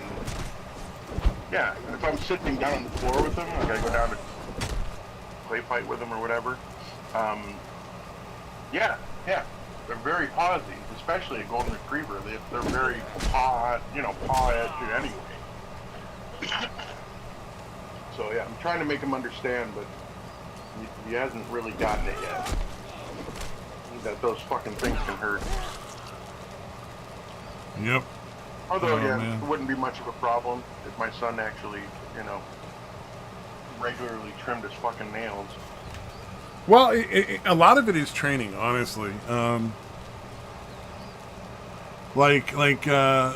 The one dog I trained would almost never bark at the door. Would never jump up on people. Like not just only he'll do it once in a while, but just would not jump up on people. And it was like really well behaved and really well trained because I was extremely consistent with that dog. And then every dog we had after that, other people were involved in the training, and they just were not consistent at all, and it was fucking horrible. And it's like they were just the worst behaved dogs, constantly jumping up on everybody. Like when grandma comes over to visit, and this giant fucking husky's jumping on her. Like you can't have that shit. It's like you have to be very consistent when you train dogs, or they're never going to change the behavior. You got a fucking husky to stop barking and fucking making the. No. We had a husky that would jump up on everybody. A certain amount of noise is inevitable. Dogs make noise. They are going to bark occasionally, but there's certain differences. Like I had a healer cross that I trained, and she would almost never bark at the door. The husky would bark all the time. So would the dachshund because I wasn't the one that trained him. Yeah.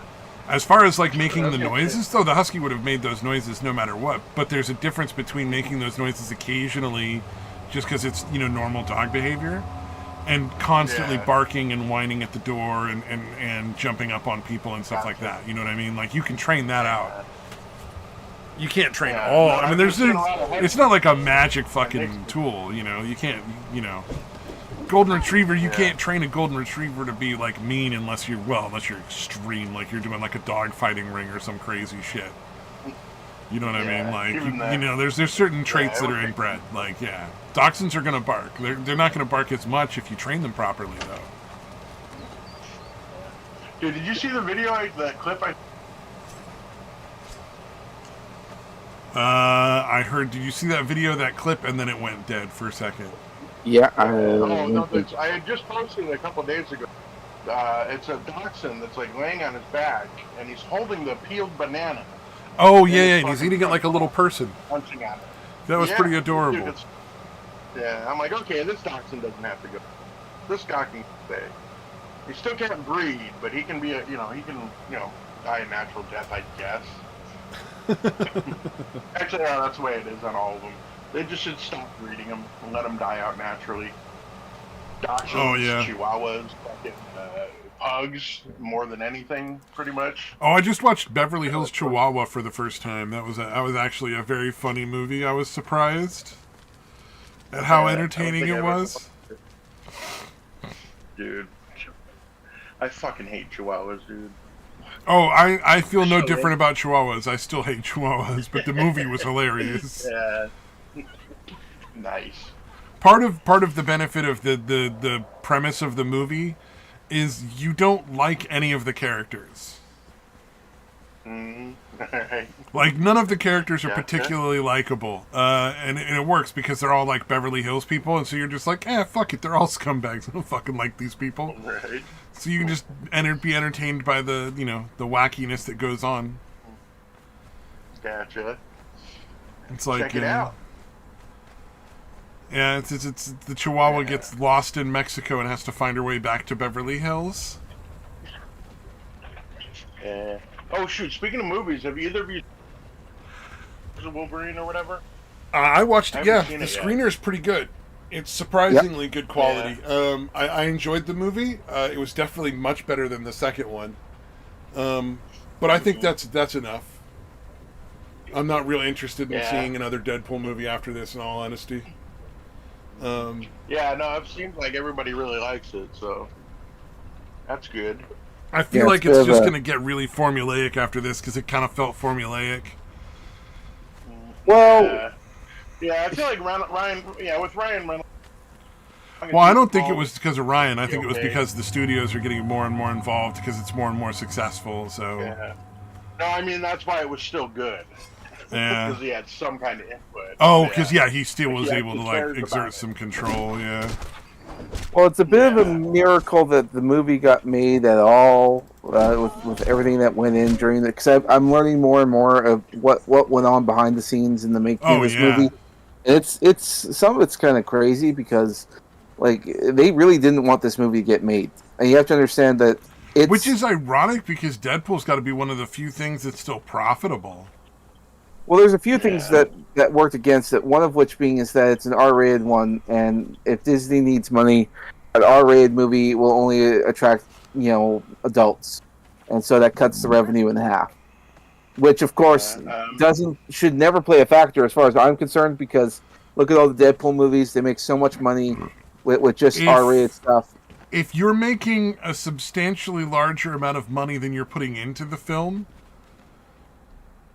who gives a shit if your profit is cut in half? Like, you're making money that you would not have made otherwise, and you're making a profit.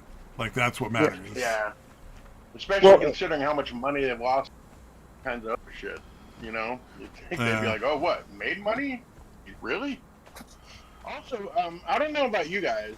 Pretty much anywhere I've lived, they've never fucking restricted kids from going in to see a fucking R-rated movie. Does that happen where you guys have grown up or anything? Well, I've seen somebody get ID'd once, and I want to say it's happened to me once. Yeah, literally one time. Yeah. I want to say it was like an NC-17 film, though. I don't think it was an R-rated. So there's a Yeah, few that's what things. I'm saying, dude. Well, I think there's a few things with the theaters. One of which they're struggling to get money. They are, because a lot of these movies are just terrible, and no one wants to go to the movies anymore because they're just not very good movies, and a lot of them are struggling to survive. So they pretty much need to look the other way. They don't have a choice. Like they Oh need no, to get this the is money like somehow. from like the mid '80s to the when I was a little kid, when I was like 12 or 13. Yeah. I could literally, like Yeah. 30 years ago, I could go walk into a theater and it would be like an R-rated movie, and they wouldn't even question it when you bought a ticket. Well, they questioned Yeah. me. So I Yeah. I always had that thing. Oh, They okay. would So not. that happens more, and maybe that happens more in Canada than in the U.S. Or it could even be wherever it is you were at. I don't know. True. Maybe or Yeah. maybe you were a kid. Maybe you were a kid Yeah. that looked Like older than in you really were. Oh, I definitely like didn't in look Utah, 18. maybe Utah would like Utah is kind of rule crazy, so they might actually fucking enforce that shit. Yo, I'm sure But there's for the most areas in the part, U.S. where they do, for sure. Yeah, the only Yeah. time I remember anyone ever being asked for ID, and this is after I was already 18, was I want to say it was NC-17, and it was like Showgirls or something. Oh, so I don't know if like it was borderline specifically Showgirls, but it was a movie similar to that where it was very, very sexual. And a lot of like fucking like a lot of nudity, like not just boobs, but like penises and vaginas and stuff, and Yeah. people were taking it very Yeah, seriously. that NC-17 did not last long, or at least everybody just avoided it. Fucking plague. Like you're either doing porn or you're like the NC-17 was kind of a mid Yeah, ground. yeah. Like, look, we Don't gotta be the not make it the that fucking point. brown bunny girl. That's for sure. Mhm. I don't know if you know Brown Bunny, but that ruined that girl's fucking career. I don't remember Brown Bunny. Oh, know so what Brown that is. Bunny was a film. I forget what the director's name was. I think the woman's name was Chloe something or other, Chloe Sevigny. And The girl from Kids? the director was super fucking like obsessed with her, and like he was in love with her, and so he made this movie. It was like an independent movie, and in the movie there's a scene where she's literally giving him head, and he comes like in her fucking mouth, and they don't show like the semen or anything, but they show it like, you know, fucking ejaculating into her mouth, like you can see his penis like twitching and shit. It's really up close. Damn. And it's like, Wow. I don't know how she thought this was artistic. Like, I kind of feel like you're enough of an adult that you should have known that this was just a way for him to get a blowjob. You dumb fucking bitch. But Yeah. like, it absolutely ruined her career. Like they put it forth as this like big artistic thing, and it was obviously just a way for him to get fucking laid. And it was really sad. It was sad just because he got Kid, right? She was like I She's think from that movie, Kids. 19 or 20. I don't know what Right? movie she's from. I don't know what if she was in Kids. Kids. Oh, you mean that one, the weird sex movie where they tried to like make it look like kids were like these awful like psychotic like sex fiends or whatever? Yeah. I have no idea that what one. you're talking about. Yeah, the one where like the dude is fucking her when she's passed out. Towards the end there. Yeah. Like it turns out she's like, no, I've only ever had. I can't have AIDS. And like, well, you got AIDS. Oh, sorry. Spoiler alert. A movie from like the fucking 90s. Yeah, it's a fucked up movie. Yeah. Yeah, and that same dude that gave her AIDS is like fucking. Actually fucking some girl that's like 13. Yeah. Yeah, it's interesting. Oh, she was in Kids. Yeah, movie. she was cast in Kids, and then yeah, I think that was her first. Yeah. Yeah, Kids was given an NC-17, and then I don't know if it like.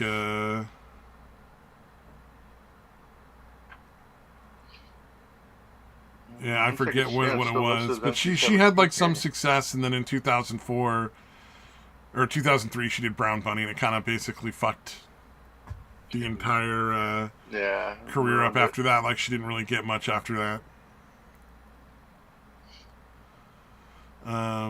Yeah, that's a weird one because I Vincent don't know. I Gallo guess she's was the just not my director, and if type. you look at the Never found guy, it he's particularly. obviously a fucking freak. Oh, Jesus. Oh my God. Have you seen Buffalo '66? That's one of his No. movies. He's the actor and directs it, I think. Yeah, it's Christina Ricci. I assume it's a similar Oh, did he fuck Christina situation. Ricci too, or something? Is that was his like fucking? That was his. Is his whole career just a plan of how he's gonna get into fuck random women that are hot? Like is that what It he seems does? that way, dude. That's fucking hilarious. That's so fucked up. Yeah, it's a very weird. It's a very odd movie. Yeah, yeah. It's. Ugh. How have I watched it? That's not a fucking. How did I see this fucking movie? It only made like $2.4 million. Okay, that was back in '98. So yeah, still not much. Yeah. But yeah, it's a very yeah Yeah, yeah. Now that I you watched some mention that, YouTube I'm video on the yeah, whole brown bunny thing, and that's what I heard where I heard about that one from. But I didn't know about the kids and the other shit. Poor actress, man. She's just been making bad choices since she was fucking 19, apparently. yeah. Holy shit. Hmm. Oh, wait a minute. We didn't talk Let's about this see. with That was Samaj was 90.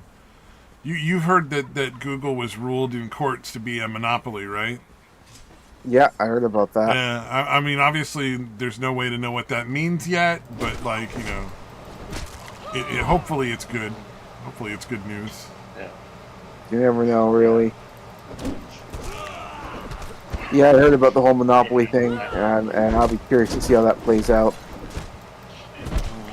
Yeah, I it can't could say I'm very well surprised. be just, like there's nothing that's actually done about it. Like, all right, we called them a monopoly, and, we're just going to let them keep doing what they're doing. Not do Yeah, anything well, about to that. be fair, though, I think Google has crossed enough people that both the left and the right are against them now. Yeah, they pissed enough people off on both sides of the aisle. So I think there's a fair to middling chance something goes wrong for them. I just don't know what it'll be. Yeah, I'm curious to see if something happens and so what it. Are they going to do actually like an ends Apple thing where they make Google like give Rumble just a fuck ton of money or something? Like. up. Yeah, or they break them up like they did with Or AT&T back in the day. Yeah, I don't know. Break it up into a bunch of fucking local companies or whatever. Or what's the other search engines that are out there that were big? There's Yahoo. but there's a Bing one, right? Like a Bing search engine is like Bing. the big competitor. I think isn't that Microsoft? I think that's Microsoft, right? Oh, that would be fucking ironic if Google has to give Microsoft money for a fucking monopoly. That would be fantastic. That would be funny as fuck. I would be very happy to see that just because like I don't know, that's just too fucking funny. Yeah, no, it's just a very delicious irony there. I hear you. I agree. That's kind of irony. The best kind of irony. Yeah. Delicious, tasty irony. Aw, best kind. So, yeah. See what else happening in the world. Are we winding down? No, that's I honestly, I'm sure there's other stuff going on. I can't think of anything offhand right now. I'm trying to think. The low cow podcast thing. I don't know if you did about. Not really. Yeah, it's apparently crashing and burning. Apparently, people are unaware of the fact that Keemstar doesn't play well with others. Like they don't Really? understand what a fucking maniacal fucking control freak he is. So yeah, because there's this. They did the again the Local podcast with Boogie and Wings of Redemption, and they had the guy Tommy C doing like kind of being the host or whatever. And then apparently. For some reason, Boogie and Wings were bringing up like talking about how much they were getting paid, essentially, and on that kind of shit. That then seems so like a Keemstar, bad fucking plan.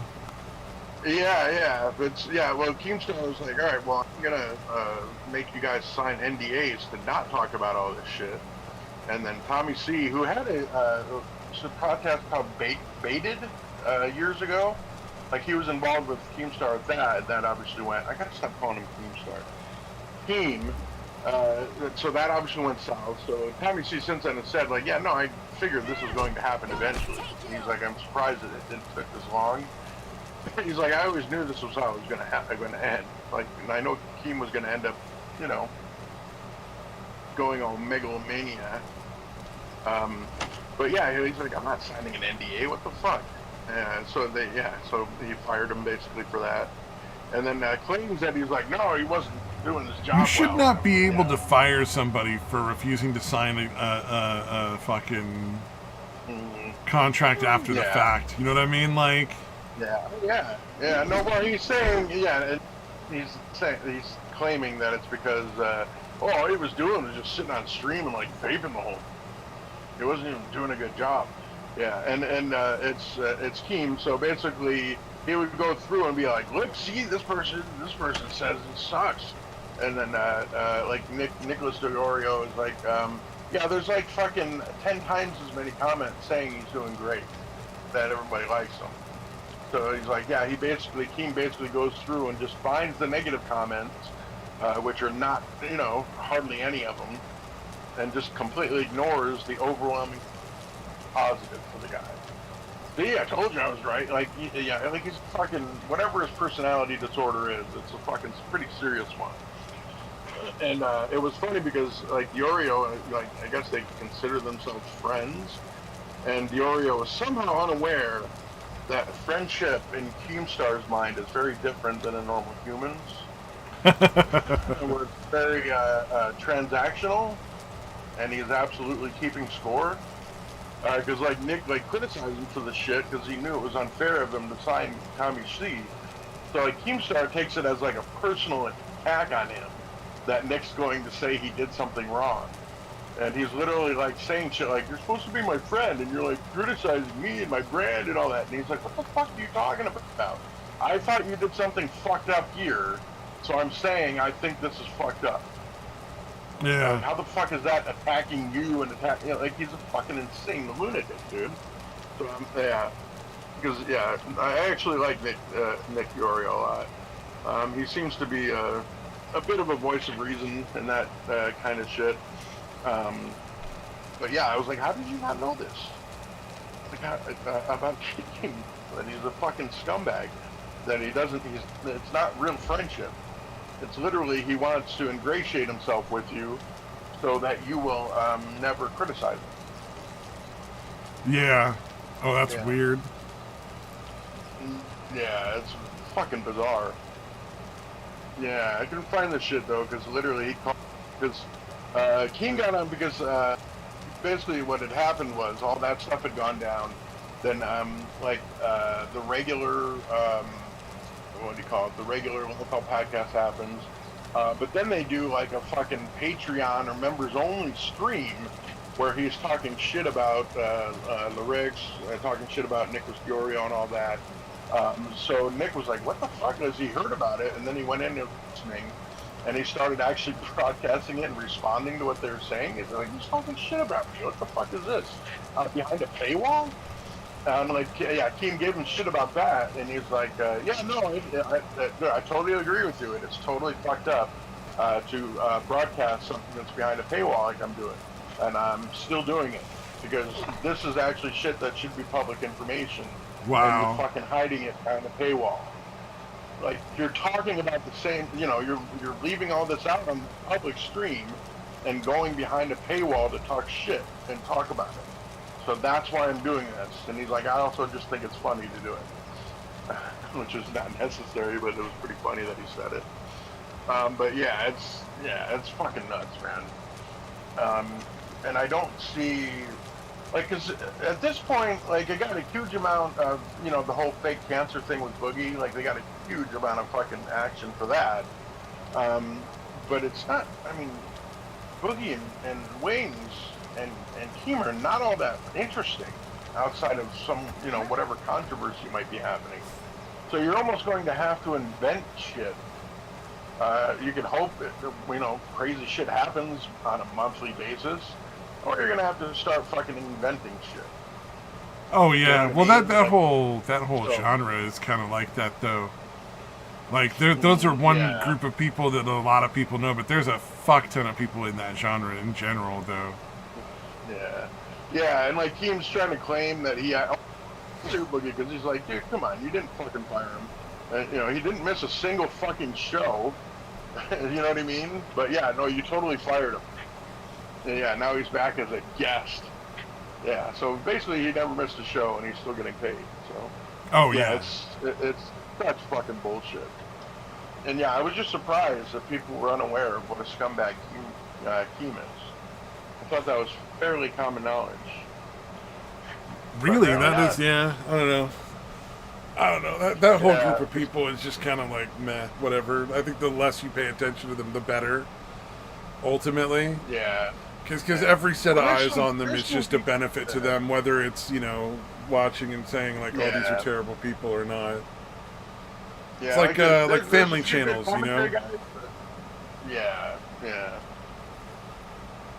The commentary guys are alright. Yeah, people like Boogie and all that, it's going to be the same bullshit. One of my channels got deleted that I liked. Sorry for me, I'm pathetic thing isn't going to work for him anymore. Yeah. That's worked for him. There was a channel that did where the ones where they like respond to videos and stuff, like they'll watch a bunch of clips and then like make jokes and stuff about it and stuff. Like, they did other things too, but that was their primary sort of, like, source of income, was that style of video. And they finally got fucking deleted off of YouTube now, because they were constantly fucking pushing the line. Oh, like ones where they're not really doing it informative, like that kind of shit? So, like, every video they did would always have some sort of, like, hyper-sexualized thumbnail. And like there'd always be like one or two clips with like weird, like, like chicks doing things that are like sexy or whatever, like, holding their shirts, showing off thongs or holding their shirts tighter so that you can see like their nipples through the fucking shirt or whatever, like dumb shit like that. And it was very clickbaity in that respect, but like that was kind of that wasn't the fun part of the videos. Like, everybody that was there in their audience was there to watch, like, all the other shit, not the weird, sexy stuff. Because they just didn't give a shit about that. Like, they were there because the personalities of the hosts and the stuff that they did when they played other... Like, they did, like, sometimes they do, like, video game plays and stuff like that were fun. And that's what people wanted. But they just couldn't stop with the clickbait stuff. Yeah. They didn't have the confidence in their... do the other or they just wouldn't be able to continually grow the channel the way that you need to grow it to continue making it an income. And like, I'm torn because on the one hand I really liked the channel and I thought that they were a lot of fun, but on the other hand they were a couple of arrogant little fucking rich kids who's never had to really work at anything for their money, so I don't feel that bad. Like, yeah like the let them eat cake thing, Marie Antoinette, because she just was so fucking out of touch. She was like, let him eat cake. They make a lot of those kind of comments every so often. Like, they'll run into some sort of political or social issue in a video or a clip or something, and they'll just have the worst fucking takes. And not like left-wing or right-wing takes, just like fucking people that don't understand what it's like when you actually earn minimum wage and have to live, and have to work for a living. Saying something along the lines of, why don't you borrow like $100,000 from your parents? Why aren't these people doing that? Yeah. Or like they live in the really nice areas of Seattle, and they're like, Seattle's fine. There's nothing wrong with Seattle. What do you mean there's like, there's nothing wrong going on here? Or like they'd be like visiting Portland or something, and it's like, well, you stayed in the expensive areas of Portland where all the fucking tourist shit goes on. Of course it was safe and perfectly fine. Like, You didn't go to the rest of Portland where this shit was, where the bad shit happens. Like, obviously, you're not going to run into a problem. Yeah. Yeah. It's like well, you see people do this all the time with San Francisco, where they'll go and they'll stay in like one or two streets in San Francisco where there's no crime because it's like there's so much money there that their private security will will deal with whatever issues happen. And then they'll be like, San Francisco's fine. What do you mean? There's nothing wrong with San Francisco. There's no danger here. It's not dangerous when you're walking around San Francisco. It's like, yeah, okay. Now try going through the Tenderloin, asshole. Like go walk down fucking Sutter Avenue at midnight. Tough motherfuckers. Yeah, you fucking liars. You fucking. How about you go walk around the areas where the gangbangers hang out on the fucking stoop and might shoot you when you're walking by because they don't like the fucking color of your fucking clothes. Those kind of people. But so they were kind of like that. Although, but are they liars or are they just that clueless? They were doing it out of just pure dumb. You know what I mean? Like these kids, the ones I were watching were doing it. They were just dumb. I didn't have any animosity towards them. There's people that do the same thing on purpose, but these two were just so fucking dumb they just didn't understand. And so it's kind of interesting because it's like, well, now you're gonna fucking learn. You're also gonna learn why you shouldn't, give up your career as a potential doctor to fucking stream video games.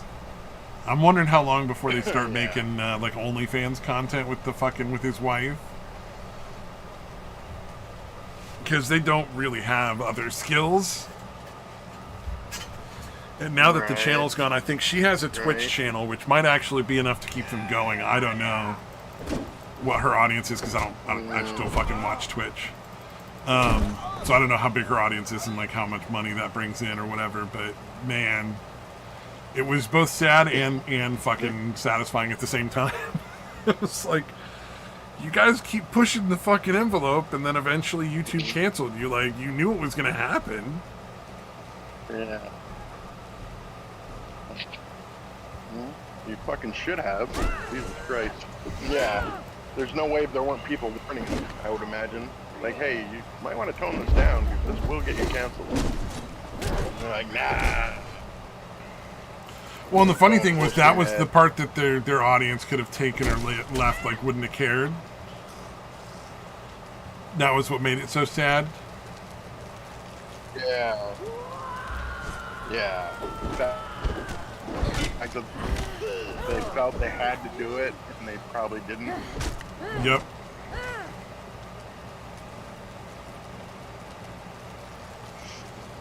Yep.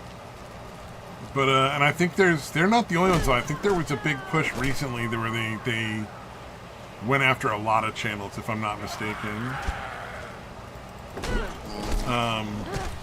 Because there was a lot of people were getting strikes for stuff that had happened like years ago. So either it was a big push or it was like maybe a change to the AI that they're using to go through all their content stuff. Because like if they made a big change to the AI and it went and retroactively went through every video in their backlog and was like, oh, now this is wrong, like.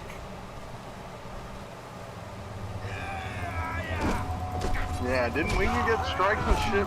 Fucking. Who? On the other channel. Didn't which one? Whatever one we don't stream on. Oh yeah, I've gotten strikes on stuff from like way back. Yeah. COVID. Yeah. Yeah, that was a weird one.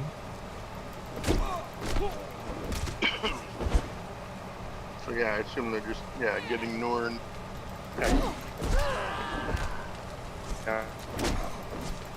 Yeah, that is one of the ones that's weird. Is that there's no control over how far back these channels and these companies are allowed to go and like retroactively enforce rules. Because if it's a legal issue, if that's what they're claiming, it's some sort of legal responsibility they have. That's not how the law works. Like, you don't get to retroactively make shit illegal. Like, that's not It's just not how that works. You can't be like, well, 20 years ago you owned this firearm, and now we've decided that the firearm is illegal, so you're going to prison. Even though you don't own that firearm anymore.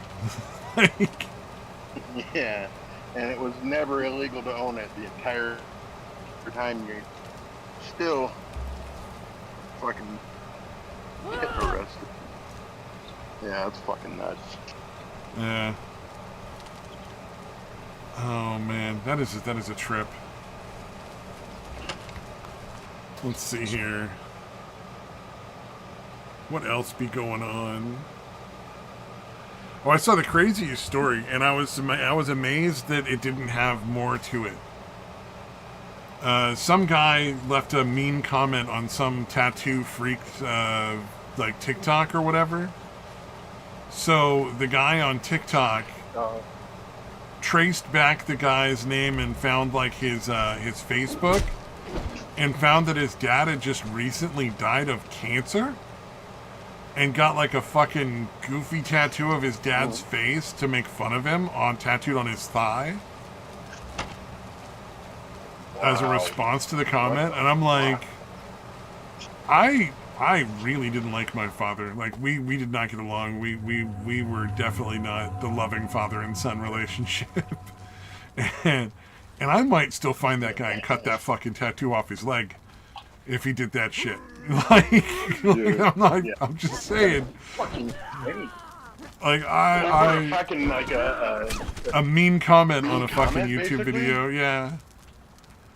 I'm like, I might actually do that. I'm not usually inclined towards violence, but there's just something about doing that to somebody's dad who died of cancer, no less, you know? Yeah, but like, dude, doesn't that say, like, I feel there's kind of a, like, you're bothered that badly by the guy just talking a little shit that you had to go to that fucking extreme? Oh, yeah, it definitely isn't like, a good look on him. Yeah, he ends up looking like a total loser. Yeah. Like, what the fuck is wrong with you? A lot of things, apparently. People would just, most of the rest of us would just say, honey, that guy's... and then move on with their fucking lives. Yeah, I've gotten some mean comments that I've seen. Down. I mean, his dad died. Yeah, I'm gonna own him by getting a tattoo of his recently deceased father. Yeah, that was a weird one for me, because it was just like, number one, why would you do that? That's such a weird choice. But yeah, number two, I was just really surprised that was the end of the story, because I'm like, that he just let that go? Because I don't know if I'd just let that go. Like, there might be some consequences. Mm-hmm. Yeah, I don't know how far out of my way, but if you lived within driving distance, yeah, I might do a bit of a tattoo removal free of charge. Yeah. That fucking guy, dude. But yeah, dude, the fact that he bothered to do all that is fucking nuts, dude. Yeah, that's a weird one. I've never understood the people that get obsessed with hate comments on YouTube, like the really like well-known famous YouTubers. Yeah, it is fucking I don't understand the need to like address the comments or even like respond in videos. I see that all the time. Where people will like talk about like, oh, and then everybody's got to give me these mean comments. It's like, shut the fuck up. What are you doing? You're just going to get more, you fool. Make it happen more. Maybe that's what it is. Maybe it's to drive more comments so that they'll, because like whether the comment is positive or negative has nothing to do with anything. It like, and every comment makes your channel more popular. Like any interaction, whether it's liking or disliking, it's all like it all yields positive net results for your channel's like stats. Indeed. I have to head out, so I guess I'll talk to y'all later. Have fun, man. Have a good weekend. All right, rabble. Hopefully he doesn't end up going to jail for being on the show one of these days. Yeah, he is in Canada. We'll go after him. We're relatively safe in the U.S. here, but Canada, they'll fucking bust you for anything. Oh, yeah. Yeah, a lot of the revenge stories, though, to be fair, like the tattoo one I think is true because that was social media, but a lot of the stories that I see on the internet I think are pretty fake. Oh, did you see the burrito holder? No, well, I saw it, but I didn't really look at it. Yeah. So, I'm you know how like a fuck? chapstick works, right? Like you twist the bottom of the chapstick and the chapstick comes up? It's a Yeah. burrito holder that does that. Okay. So you put the burrito in it and you fucking twist the bottom and it pushes the burrito up like a fucking chapstick. Dude, that's fucking amazing. Is that not Totally just the fucking unnecessary. wackiest That's fucking shit? funny. Where you're like, dude, what? You felt the You need saw that to as a fucking. need. Yeah, Oh, you man. saw that as a need that needed a I would product. 100% fucking buy one if they weren't like $50. Right. If they Yeah, weren't $50 yeah, for that's a good $2 argument. worth of plastic, I'm fucking in. It's so dumb. Yeah. Yeah. Dude, that's amazing. Oh no, $40. I Yeah, take that's it back, not $40. All right, if it gets down to like 20, maybe 25, I it would might pay be worth the ironic $10. purpose. I would pay $10. That's the Yeah. highest I'm gonna pay. That's $1, Yeah. maybe $1 worth of cost to them for each one they make. Yeah. Yeah. Yeah, just for the ironic purchase, though, it's pretty fucking funny. Like, dude, I definitely don't need this. Well, there I are mean, places the around ones- here that that serve giant fucking burritos. That would be Right. because a lot of the times it's like, I don't know about you, but like the giant burritos, man. A lot of the times, like I can eat like a half a fucking burrito and then I'm done. Like I'll eat the next half for Yeah. lunch the next day or dinner the next day or something. I'm not eating that whole fucking burrito in one day night. Yeah. I hear you. But yeah. So it's having fucking an insane. easy container that's takes up a very small amount of space compared. That's not such a bad idea. That might actually be kind of nice. Charging that much though is fucking nuts. Yeah. Again, it's not like it's a truly revolutionary design. Yeah, it's not some essentially sort of like brand you new design that's never been made before. Yeah. But the whole idea is hilarious to me. I love that. I love that somebody made it. Oh yeah. Yeah, that is fucking fantastic. But yeah, it's essentially just a scaled up version of the chapstick thing or lipstick or whatever. Now I'm looking on Yeah, Amazon so to it's see not if there's knockoff products. Yeah, seems like it would be something very easy to produce very cheaply and still make a fucking lot of money. Yeah. No, there's no Pretty high copycats yet. Yeah, give it time.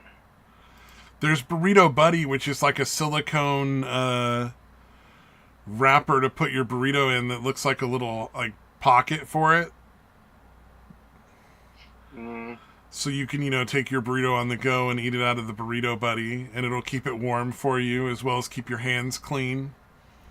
That one's only $18, but it's not as cool. Yeah. Oh, it's also I for hear ya. cooking. You're supposed to cook it in that and use it as an eating thing. Oh, wow. Yeah. That actually might make sense for like fucking Hot Pockets, though. Wrong fight. Because Hot Pockets are so fucking hot right out of the microwave. Having like a fucking case to hold it might actually be nice. Dude, yeah, whatever. I don't know, man. Yeah, the Hot Pockets, dude, it's always like nuclear fucking hot or ice cold. Like the middle's always fucking cold. Yeah, the Hot Pockets for some reason. Yeah, it's. I would always cook them. I would always cook them in the oven. I wouldn't even microwave them because of that. I didn't even realize you could cook them in the oven. Yeah, you can pick anything. I don't know if it actually gave the instructions or not, but It just never Or just occurred to like, me to cook them yeah, anywhere I'm but gonna the do that. microwave. And then what I found with Hot Pockets was that like the rule was you cook it in the microwave, right? And then you take off just the very top of the fucking Hot Pocket so that it's not like an enclosed packet anymore. And then you let it sit for like a couple of minutes and it cools off pretty quick. There was something about the fact that it was a sealed envelope that kept it hot for so much longer Yeah, if you it didn't kept it crack super open in hot. some way so that like it had like an open spot on it somewhere. Yeah. Yeah, it was like too well insulated with that thick ass crust. Yeah, yeah. If you didn't penetrate the Yeah, crust break it out, somewhere, release some steam.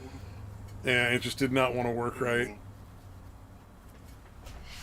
But I don't know. Like, Yeah, I can see Hot that. Pockets are one of those things, like, I don't even eat anymore.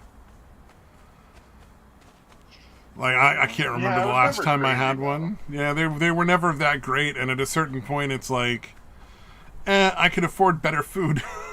Like, in Yeah. my 20s or something, it was like, if there was, a really cheap sale on Hot Pockets, it was like, oh, well, then I might be able to afford to eat, like, a little cheaper for a couple days because I can buy these sale Hot Pockets. But now it's like, there's other stuff that I can eat. I don't want to fucking waste my money on that.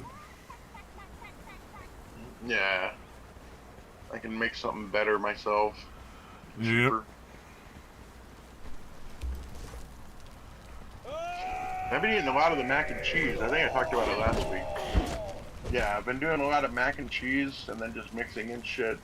Like I said, cut up a couple of like the Hebrew national hot dogs and throw it in there. Oh, yeah. Or just like What kind of slice mac and like, cheese are you doing? Are you doing like the powdered brand like stuff? Or are you doing like the? Yeah, just the shitty powdered brand. Interesting. And even like the non-craft ones, there's not that much different. Oh yeah, when mac you're and going to cheese powdered itself is cheese like mac and that. cheese, like it doesn't matter what brand you get. It's all the Yeah. same.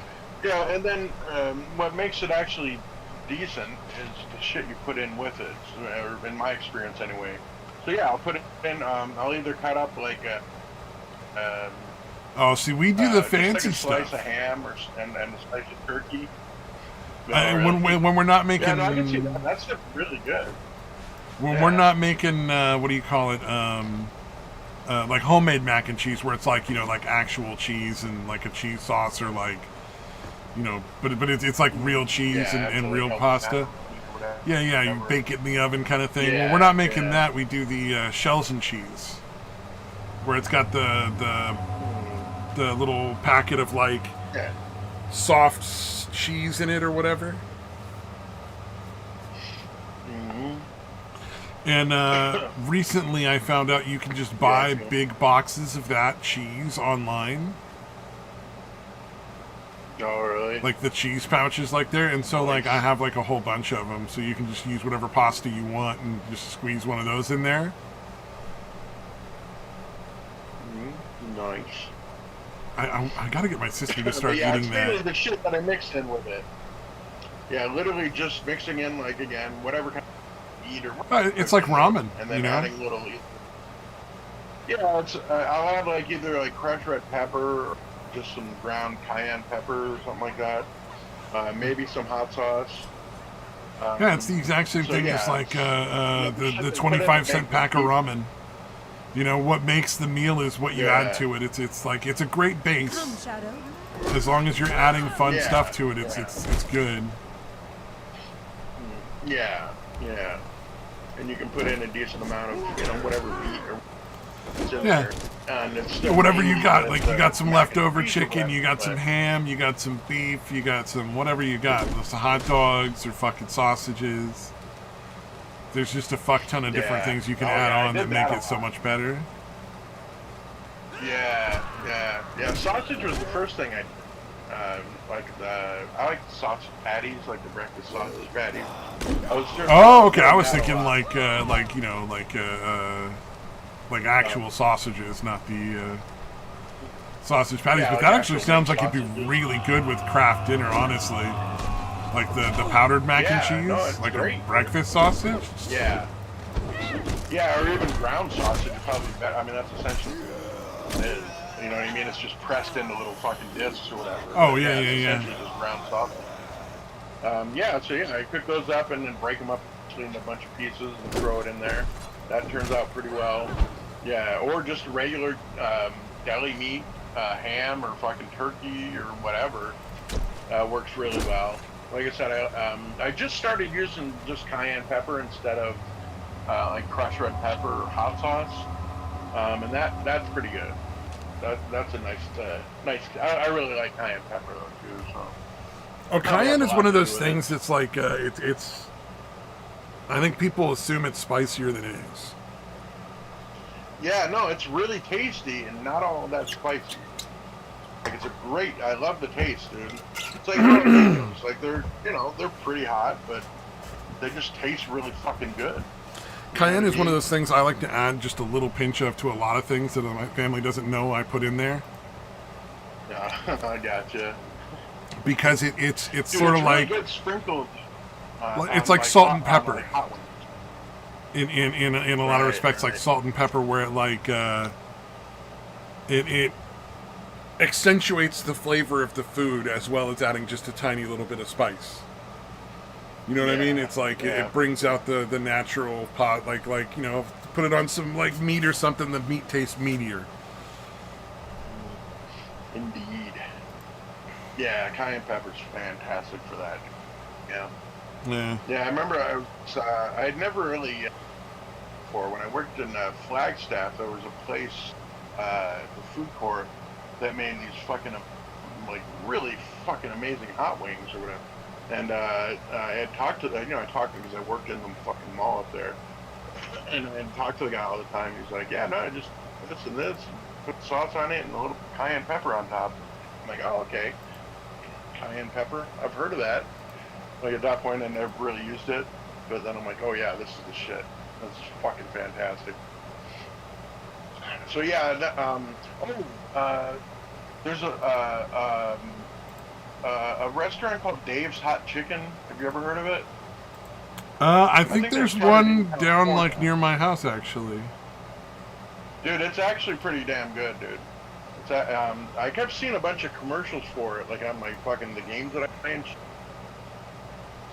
Really? The ads kind of suck. Like one of them, like there's a guy doing like a review in the ad, and he's super annoying.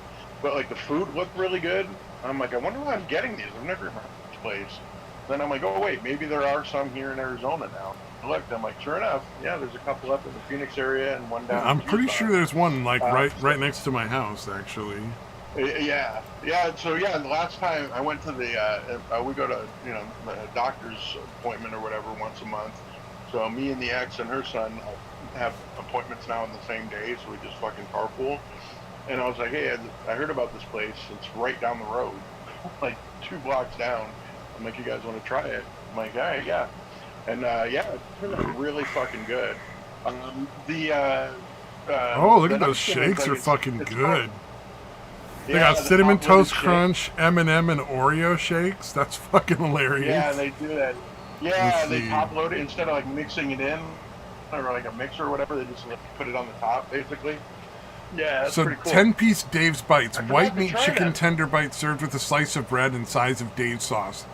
So it's like it's encouraging you to really make good. like a half a chicken sandwich. That's interesting. Why a Yeah. slice of bread? Dude, yeah, the sliders that they sell, they're not really sliders. Like they're pretty much full size, fucking like burger size things. Like, they Yeah, call them 10 sliders they're is bigger. $90.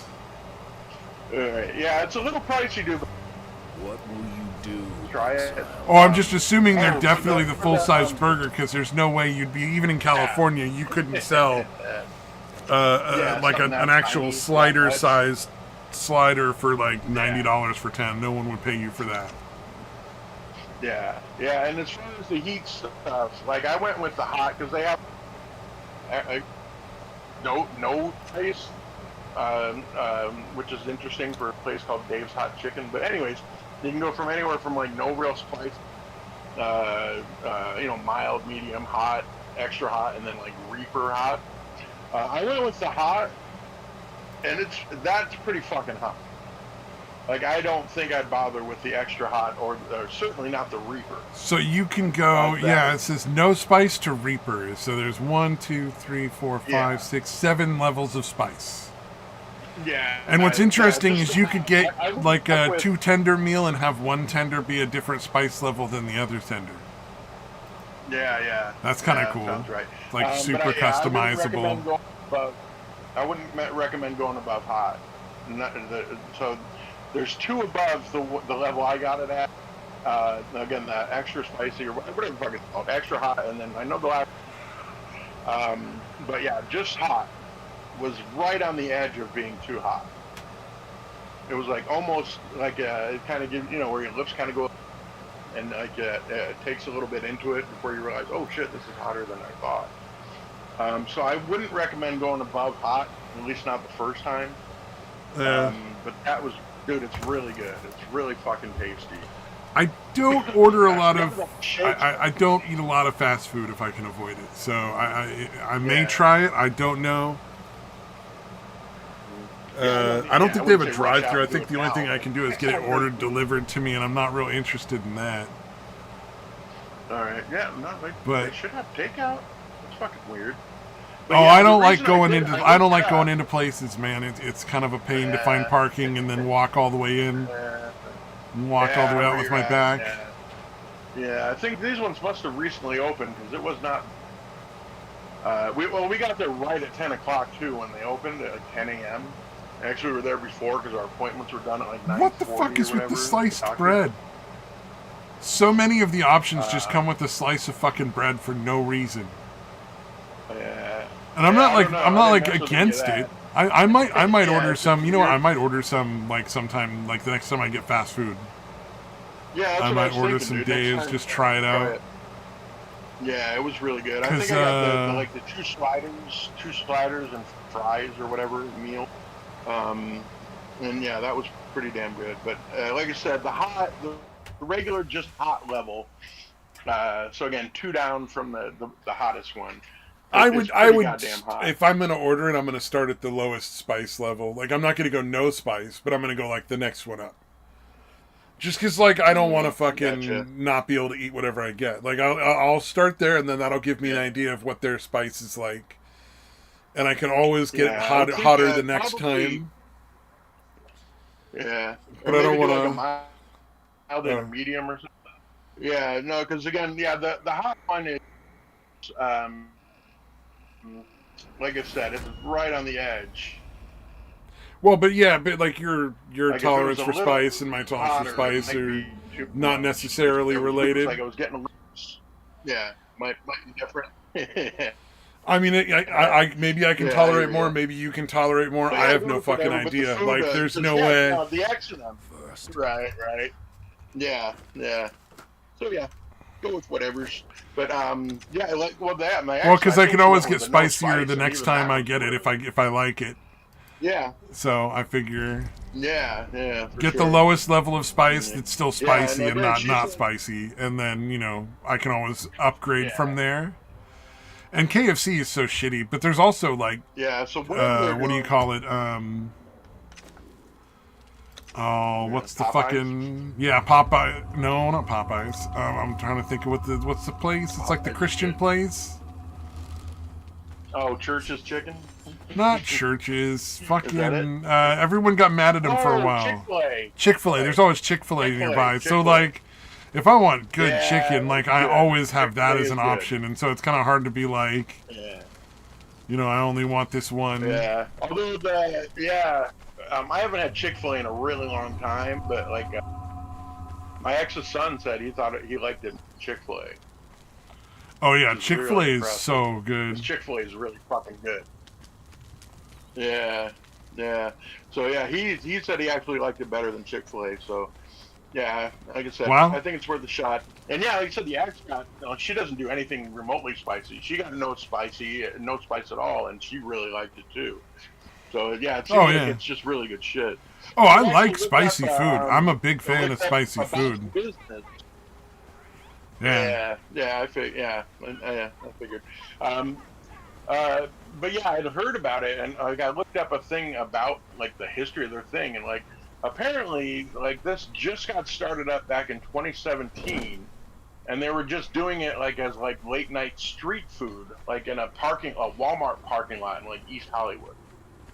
So interesting. 7 years, it's gone up to being a fucking huge franchise. So that was kind of like, okay, it's got to be really fucking good. If it's built up this far, that fast, it's got to be pretty fucking good. You know what I mean? Like 7 years to get up to, dozens of locations or hundreds of locations. Yeah. There's got to, you would assume the food or whatever is really fucking good, and yeah, it seems to be. So yeah, give it a try. I think you'll like it. Yep. Well, the next time I actually I eat can't like remember fast the, food. Yeah, that's what I was thinking. I wasn't like expecting you to run out right this second, but I throw it out because I forget if I don't fucking mention it when it's in my head. Oh yeah, no, for sure. It sounds good. I gotta fucking find out why this slice of bread. I'm so fucking curious. Yeah. Because it's such a I weird don't little know, thing to I throw somehow in. missed that part, but yeah. It's like, what's that? We're Yeah, selling that is chicken pretty tenders odd. and fries and a slice of bread. Fucking what? Oh, I know what it is. Yeah. There's not enough carbs.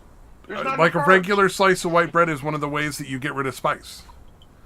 Like you can get milk is or it? whatever, or I you thought can it was eat like bread and the milk bread and absorbs dairy. the oils from the capsaicin, Oh. and you can clear out your mouth okay. with bread. All That's right. another way to do that. That makes sense. I was on the tip of my fucking brain. Yeah, it's kind of porous. Yeah. Yeah, okay, that makes sense. Yeah, okay. But yeah, like I said, whatever you do, yeah, definitely don't go above hot. That's fucking. Oh I'm yeah, not even yeah. You don't bothering have to doing worry about that. I'm like an experienced stoner, and one of the things you learn quickly if you're a stoner is that you cannot unsmoke Yeah, weed. start out low. You can always smoke more weed, but you cannot, under any circumstances, unsmoke weed that you smoke too much of. Yeah. Same with edibles. You can't uneat edibles. Like, Right. So yeah, start out with a little, see how that goes, kind of ramp it up from there. I got you. yep. I always start off with the lowest spice level. Yeah. Whatever the food is I'm getting, unless there's somebody who, like, we've eaten enough similar foods and I have an idea of their spice level versus my spice level. You know what I mean? Like, Right, like right. we've hung Yeah, around enough times to, like, had food together or whatever that I've seen what they eat versus what I eat, so I know, like, oh, okay, I can handle that level of spice, no problem. They're a wuss, or oh no, that's way too spicy for me. I would never go to the same level that and this person one would go to.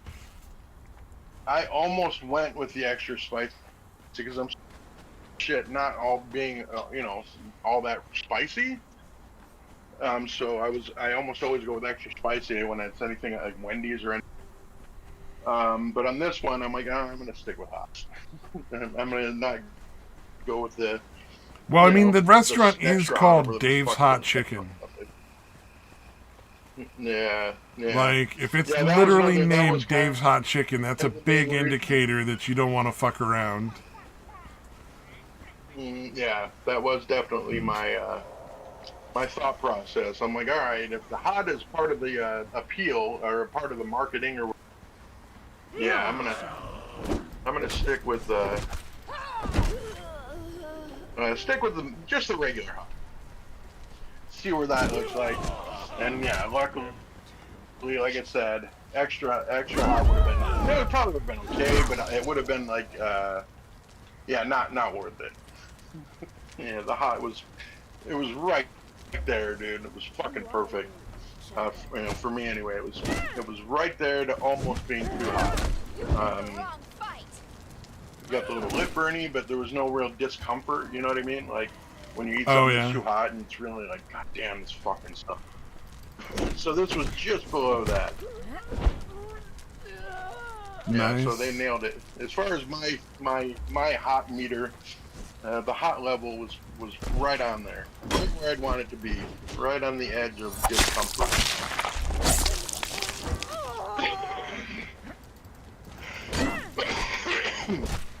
Yeah. So there's that. Yeah. Indeed. But yeah, let me know whenever you do it. Obviously, no hurry. I'm not gonna sit. Yeah.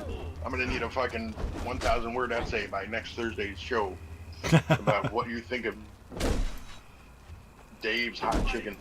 But yeah, next time you're in the mood, I had chicken nuggets recommend today, so giving it don't a expect shot. that essay But anytime like I soon. said, yeah. Yeah, no worries, man. I mean, they were from Like the I said, store. mainly They I just weren't wanted to get it like out. from a place or whatever. But yeah, some chicken nuggies Yeah, for yeah, lunch. There's no yeah, way I I'm gonna forgot be chicken, ordering yeah. chicken somewhere anytime soon. Yeah, I forgot. Damn it, I forgot all about the shakes, man. I really wanted to try one too, man. I fucking Yeah, their forgot about shakes it. look really good. That Fuck, is I actually even, more we even got a tempting, free honestly, one. than the chicken. Yeah, Like, I it looks can't like believe they I make forgot really about good that. shakes. Because yeah, in the yeah. What I'm really kicking my the commercials, the ads that I'd see like in the game where I found Dave's Hot Chicken or whatever. Like they give you a code for like a free shake. Like if you spend at least $10, you get a free fucking shake. And I completely forgot about that. I literally could have gotten a free fucking shake. I guess I can Wow. do it next time. Although I don't know if I'm gonna go to the same That's spot kind of like a again. lot of fucking money to give away. Yeah, if you need a code. That would be Yeah, I fucking think it says interesting to see. Like, do they $9.99, take an then it was Arizona code in $9.99. California? Yeah, you can give it a shot. No, I'm good. Either they do or they don't. Odds are, by the time I order it, that Alright, like but, the code wouldn't be good anymore. There, So I would keep your code. yeah. I think it had a date. Actually, no. On the it actually had, or on the expiration date. I'll look at. I don't remember what it was, but like it always has like an expiration date. Oh yeah, they have seemed to like it was because always, like, like a week otherwise like out. what if somebody saved up a bunch of those receipts for like 10 years or something and then fucking was cashing in all these fucking just apply them all. milkshakes all of a sudden could harm a They made them out of business. cauliflower. What?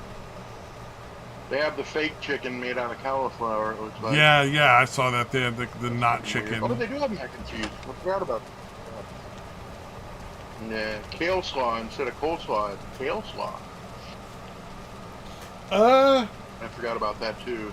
If I didn't dislike coleslaw's dressing already, that would be really appealing Yeah. to me because Oh, I and like their kale. sauce. I'm a big fan of kale. I enjoy the Yeah. flavor of like raw kale. So, Yeah. uh,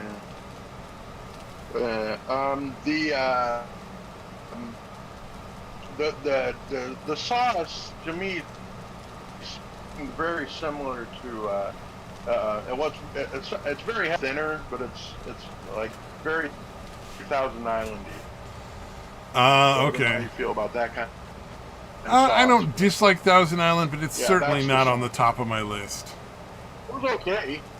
Exactly. That's about what I would say with Thousand Island. Thousand Island, Yeah, it's okay. Yeah, it's like if I'm in the mood for it. Yeah.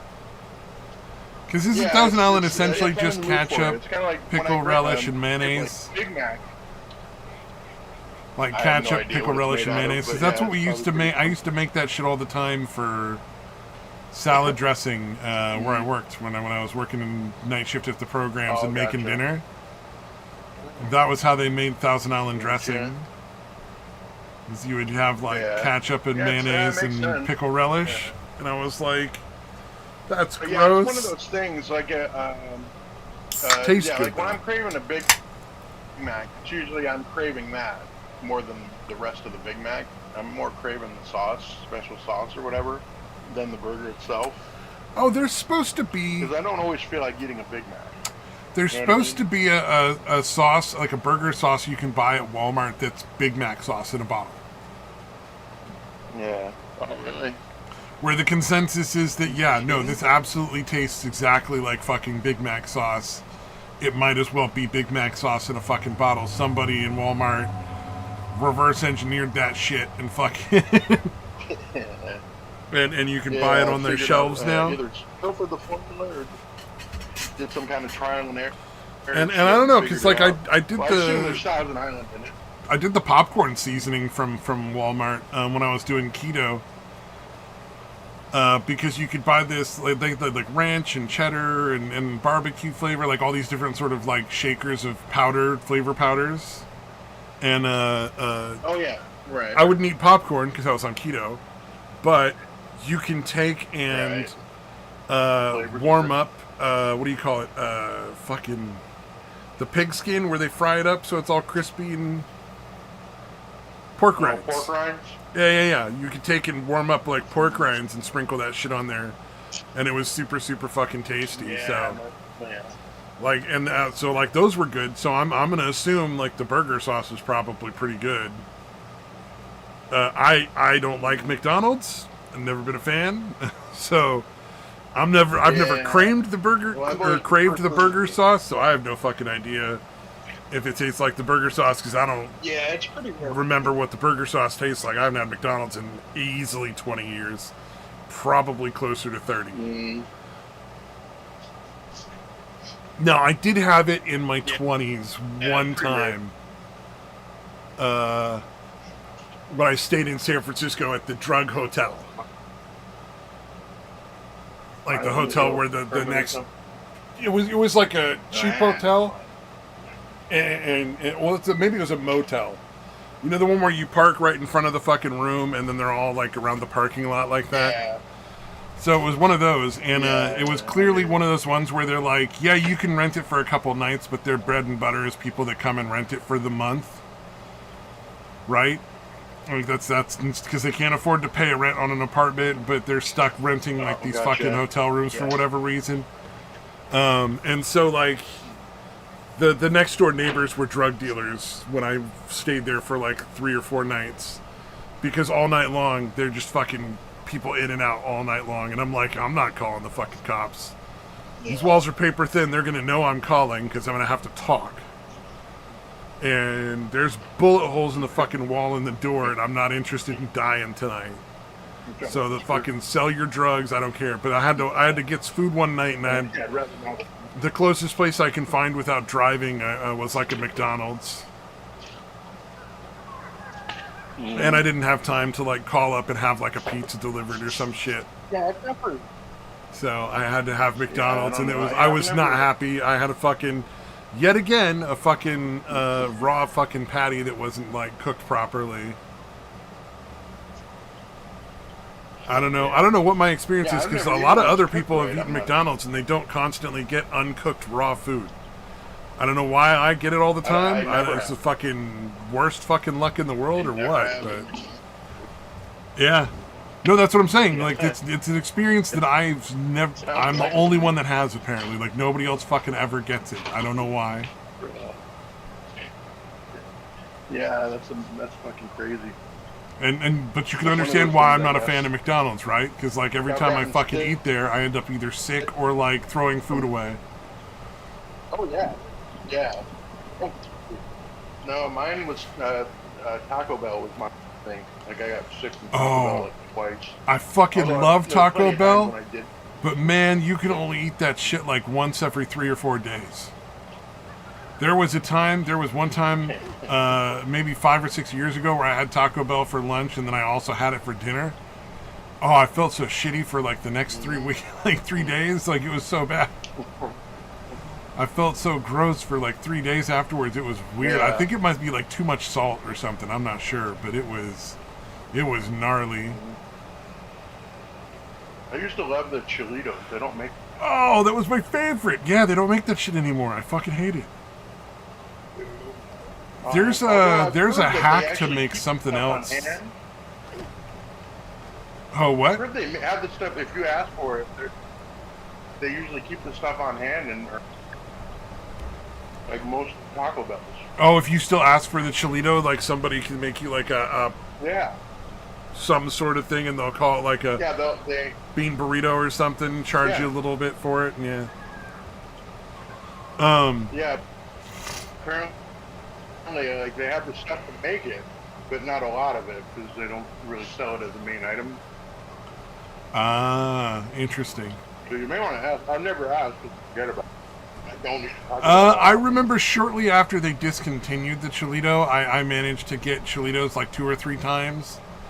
In like a couple different places where they were willing to make it or like make a facsimile of it. But then they stopped offering it. Because my favorite thing to do was always to go down there and get like a yeah, I love like a medium Mountain Dew and like 2 Cholitos, and that was like the perfect meal. Dude. Like 2 of those Cholitos Yeah, and until a it- fucking until soda that time pop, of and you year, were like, it's oh yeah, baby, I'm good to go. Yeah, I remember it was actually Halloween, and I had gotten that. We'd gotten that to party or whatever for Halloween, and then yeah, just ended up getting violently ill from it. Oh yeah. So yeah, it kind of ruined me for a very long time. The other fun thing about Taco Bell is those big like 10 burrito, 10 taco meals. I'm a big fan of those. All right, right. Because, you know, you got a family, you can go and get like 10 fucking, 5 bean burritos and 5 soft tacos or whatever, mix you want of crunchy tacos and bean burritos and soft tacos. And then they threw on like a nachos Bel Grande and like a fucking Mexican pizza or whatever for a couple of extra bucks. Yeah. Like half the price you would pay for just getting the items themselves. And so it was nice because you bring one of those home and you can feed a whole family for like at the time when it first came out, it was like $10 or something. Yeah. And so it was nice because it was like, you didn't want to cook or whatever, but you had to cook, it was like your night to make food or whatever. You could just like, Yeah. pop on down and that's make basic that. shit, but it's decent. As Well, far as Taco fast Bell food, used to be not as bad. Like, it's only recently that I've had issues with like being able to eat it for more than one meal in a row. Yeah, it seems like everywhere it's just cutting down and maximizing. Well, and it's not even like cutting down the sizes and maximizing the stuff, but it's like using stuff that I'm pretty sure isn't food. Like I'm pretty sure the reason Taco Bell makes you sick is because there's stuff in there that's not supposed to be eaten by humans at this point that didn't used to be in there because it's. Yeah, so I assume, especially ground beef, there's like, shit that they'll add as filler. In fact, the Mexican food restaurant I worked at actually, I don't know what it was, but we all called it puppy chow. It's usually cellulose of some kind. It's essentially like so you know what, like when you're in biology and they're like this is what plants are made out of, like cell walls and stuff. So cellulose is the material that the cell walls of like your vegetables and your wood and any plant matter is made out of. Cellulose. It's like the most basic building block of a plant. And so interestingly enough, it breaks down when you heat it, which is why, like, when you cook vegetables, they get softer and stuff. Right. And so it's usually harvested from wood, and then they add it to meat as a filler. And they add it to a lot of things as a filler. It's not just to meat. It's not like terrible for you, but it's not really good for you because you're not really just supposed to eat a bunch of cellulose and nothing else. You know what I mean? Like, you're not supposed to just add a bunch of fucking plant cell walls to stuff without any of the other nutrients that are normally involved in the process. Right. But yeah, it's something they can add to it without really fucking up the flavor too much. But yeah, exactly. It's very neutral. It's got like a decent texture. But it's not particularly great for you to eat too much of. But it's why they said, what was it?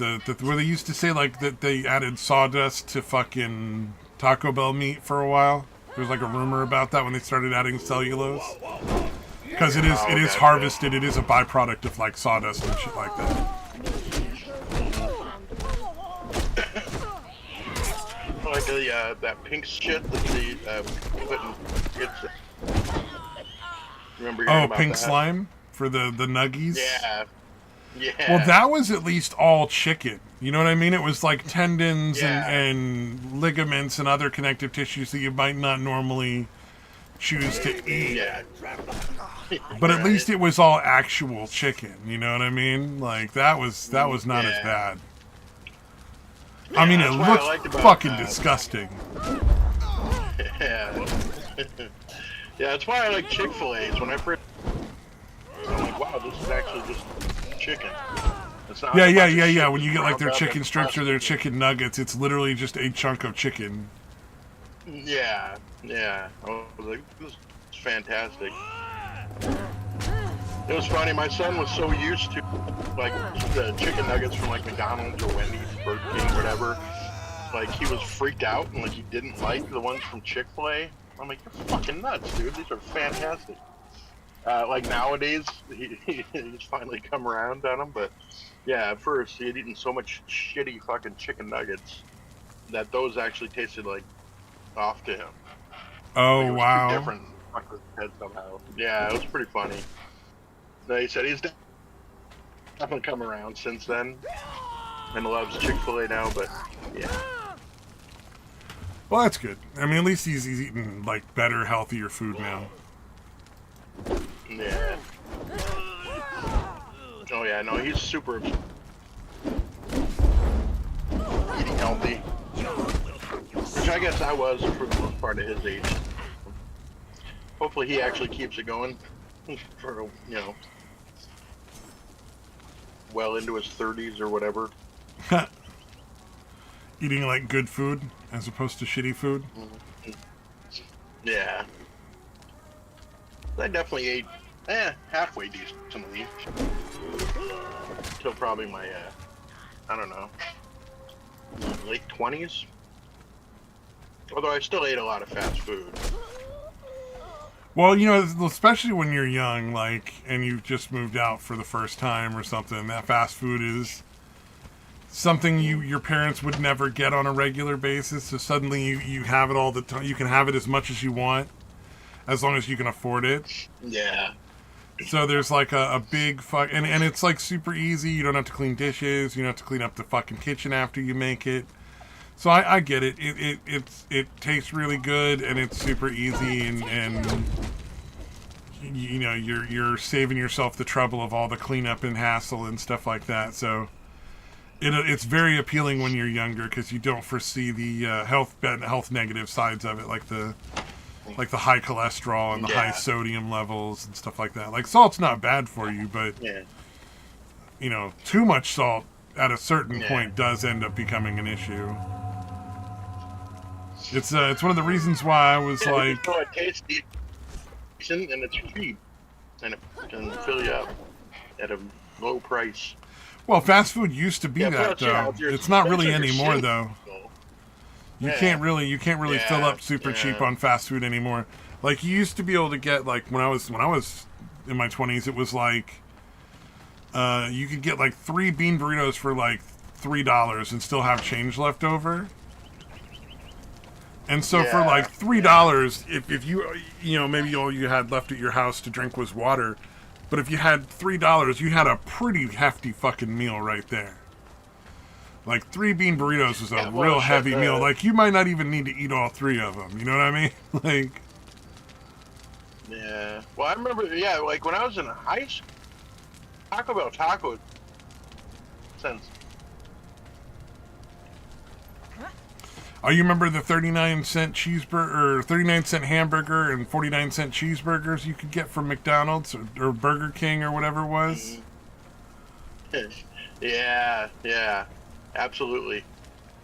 There was many barely, a night but when me and my friends would get together and be like, all right, we're going to go down and get like 40 of those fucking cheeseburgers. Because, like, you know, 49 cents times 10, that's $5. You can go get yourself 10 fucking cheeseburgers. Yeah. And you got a bunch of dudes hanging around together. You just buy a whole fuck ton of them for $20, and, you know, you're all set. Yeah, for some reason, like when I was younger, anything. For some reason, the way McDonald's super diced up onions on their cheeseburger shit, tasted okay. Oh yeah, those little weird tiny onions that they used to put on fast food all the time. The little onion Yeah, like crystals or super whatever. diced up. I didn't realize. Yeah. Have you ever eaten that? Do you have any? You just said, or have you ever Where eaten, near? and then you blanked out for me. What the fuck? White Castle, like the actual No, they don't actual have any White restaurant. Castle near me. The only Have you thing ever I've had eaten at a is the White frozen Castle? White Castle burgers, and I'm sure that's not the same. Mm. No, Like, it's definitely not. Yeah, yeah, like I'm but not the even. funny You don't thing, even have to try to the really convince me. funny I thing already about it, agree. You know, like yeah, I know that's not the same as the because there's no way you could get a yeah, successful fast food restaurant fucking selling those yeah, on purpose. Like no one would ever want to buy those on purpose for that much. yeah, Because I've had them once and I've yeah. I never never bought tried them them. again. So, and I'm never gonna. Yeah, no, I never tried them until like I'd gone back east to watch the Lions game because I got for the Phoenix was from the Detroit area, and he had moved back. So I like flew back and hung out with him for like a week to go to the game. And yeah, we went to the White Castle, and I'm like, God damn, these are pretty fucking good. Slidery thing. But yeah, after that, I got them Yeah, from I'd the love to try frozen real food White section or Castle whatever, and I'm though. like, these are fucking awesome. I'd be Yeah, I'd no, be it's good, hundred dude. It's percent definitely down to something try you should try real if you White get the Castle for opportunity. sure. Eh. Yeah, if you ever get the opportunity, it's definitely an experience. It's something you should experience at least once. Like I said, it's not earth shattering, but it's far better than the fucking frozen food bullshit. Yeah, I really don't understand why they bother with that shit. Yeah, the Because frozen it's stuff very was just so disappointing. awful. Yeah. Oh, the reason I was bringing it up is like they cook them on those kind of onions, but they literally in the store like they start with dehydrated onions, and then they rehydrate them, and then like cook them. What? So instead of like cutting up fresh onions, they buy like the dehydrated onion shit, onion pulp or whatever the fuck you call it, and then Weird. they throw it in water. And isn't it? It's fucking crazy. I was like, why So wouldn't you just? Yeah, we use those at my house every once in a while when we're making meatloaf. Because it's a great way to get onions in your right, meatloaf without adding too much extra liquid. right. Makes sense. But I've never But yeah, thought they of them as literally something you could rehydrate rehydrate and them. then add to something else. Like that's a weird one. Yeah. I mean, it seems to work. They're yeah. In fact, I just watched a video on it. That's when I found out about that. See if I can find it again. But yeah, I was like, what the fuck? They take dehydrated onions, and throw it in water, and then fucking rehydrate them. Yeah, that was a weird choice. And then cook them. Yeah, because what they do is again they put like the five little, like the super thin patty. Obviously, I'm sure you're aware. They basically throw the dehydrated onions on. Then they put the patty over it with the five little holes in it, and then they put the bun on top of that, and whatever they do from there. And yeah. So like I said, obviously you got to eat a shitload of them because they're tiny. But yeah, like you said, if you get the opportunity, I would recommend it. It's definitely worth the experiencing at least once. Yeah, it's like going to a strip club. It's worth it once. It might not be worth it more than once, but try it out. Yeah, definitely far better than the shit you get in the frozen food aisle. That is for sure.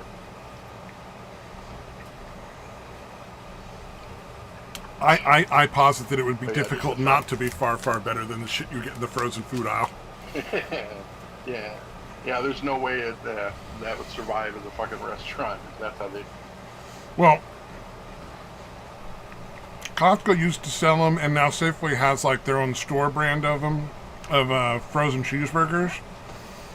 And those frozen cheeseburgers are they're not the worst thing, but they're not great. But even those are way better than the White Castle frozen burgers. Like easily 2 Yeah. levels above the White Yeah, actually, Castle frozen burgers for whatever reason. Oh yeah. Well, it's an actual decent sized patty for one Mm-hmm. thing. Or if it's the same, similar to what they fries here, like the Kroger brand, like sliders, those are halfway decent.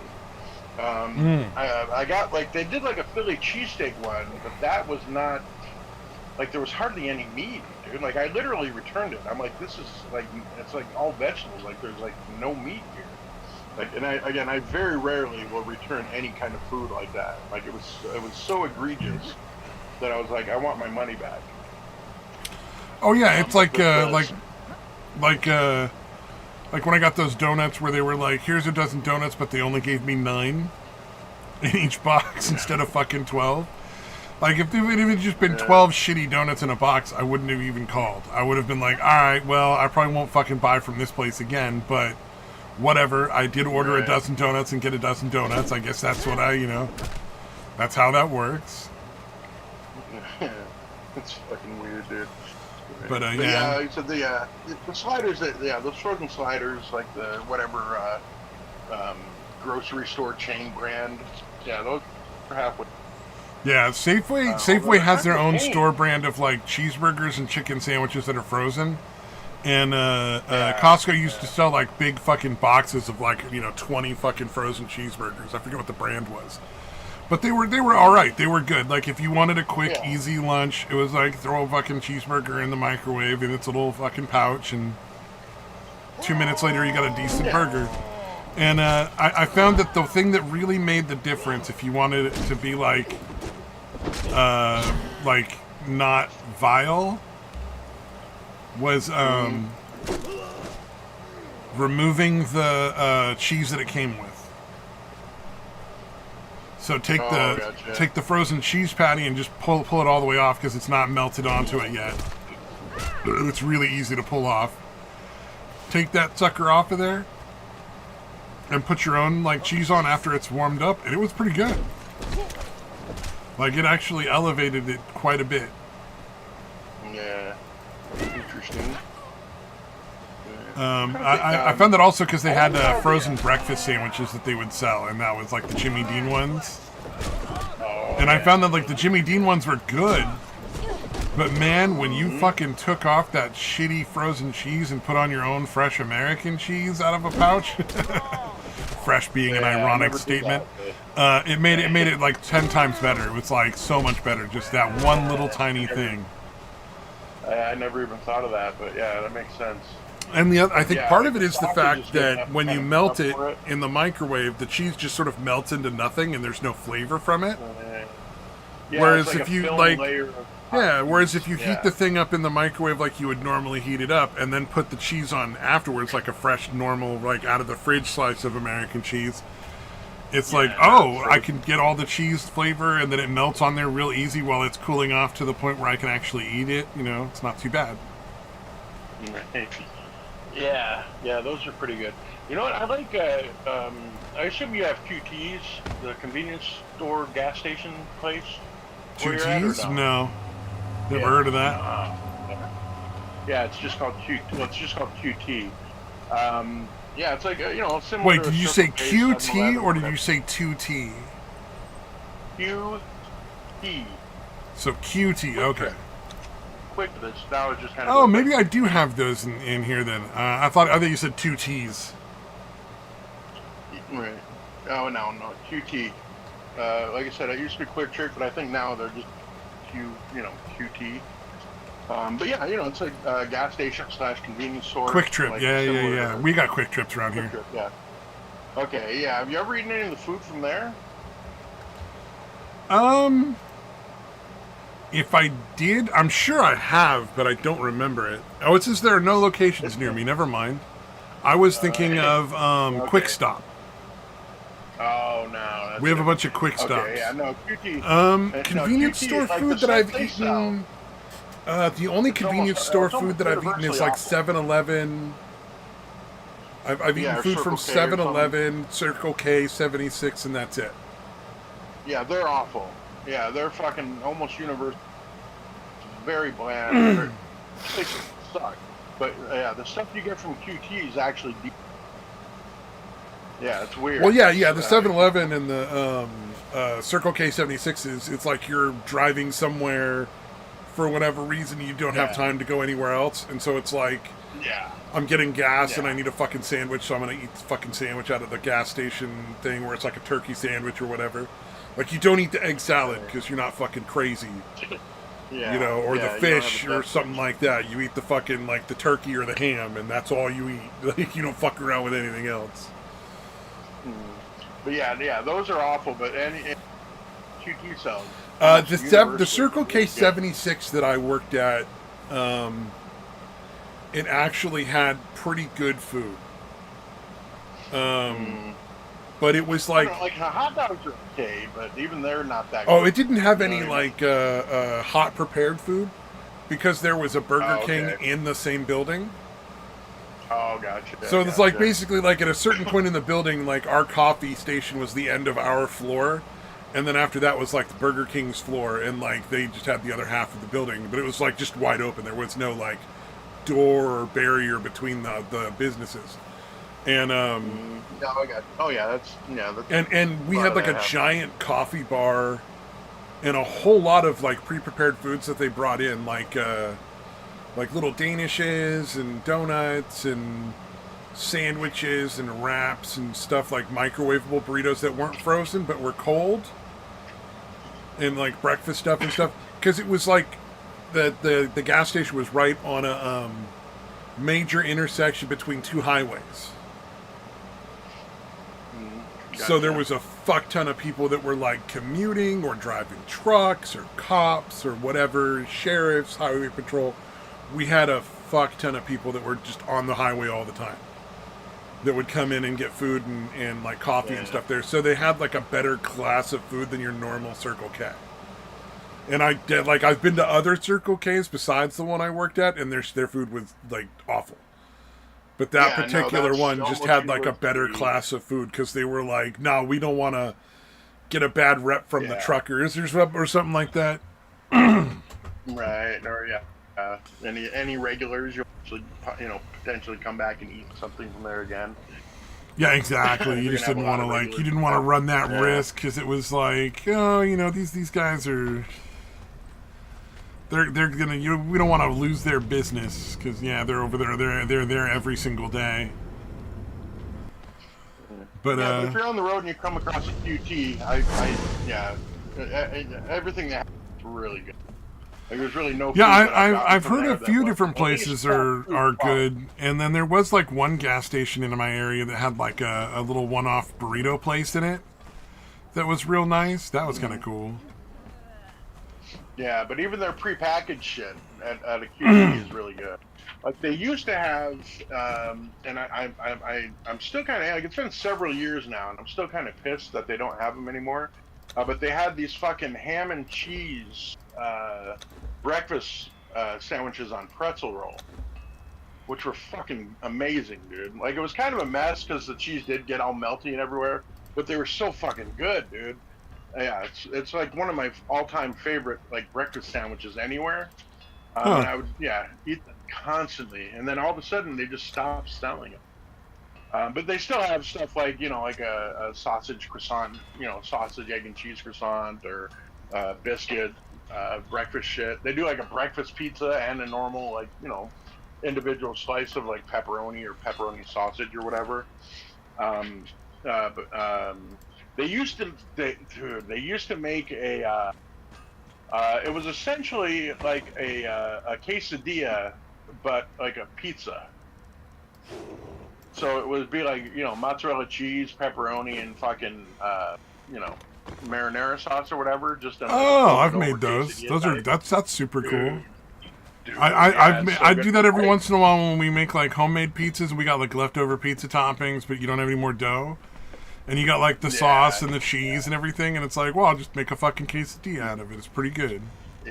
Yeah, like the ones they had were like folded over. What I like is take two tortillas. Yeah, because it looks more like a pizza. Put one down. Yeah, so you just put the other one on top after all the. That's exactly how I do it. That's really good. That's funny. Yeah, yeah. Like theirs was just a folded over one, but those are really good. I don't know if they make those anymore. I haven't seen those in a while. But yeah, they also carry like regular, like cold cut type sandwiches or deli type sandwiches. Oh, nice. Um, yeah, so yeah, they're actually almost there. Yeah, I don't think I've really had anything from QT that wasn't at least fast food level. Good fast food level quality. Yeah, I've heard Yeah, any Bucky's Circle is also K or supposed to Seven be Eleven. like really good. Yeah. They're Like nowhere near. Those are mostly in the South, right? yeah, they're like the giant ones or whatever. Yeah, they like the big I think the ones that have like a whole car wash and all that kind of crazy shit. Yeah, I don't know. I just One of know those they're are massive and that they're huge in the South. yeah. No, I've definitely heard of that one, but never been near I've heard they're that pretty good. So I'm like aware that's one of those ones I'd love to try. And it sounds like QT is another one of those ones that it would be fun to try, just to like see Yeah, what it's it's like definitely getting like the cheap fucking road food that you can find in various different places.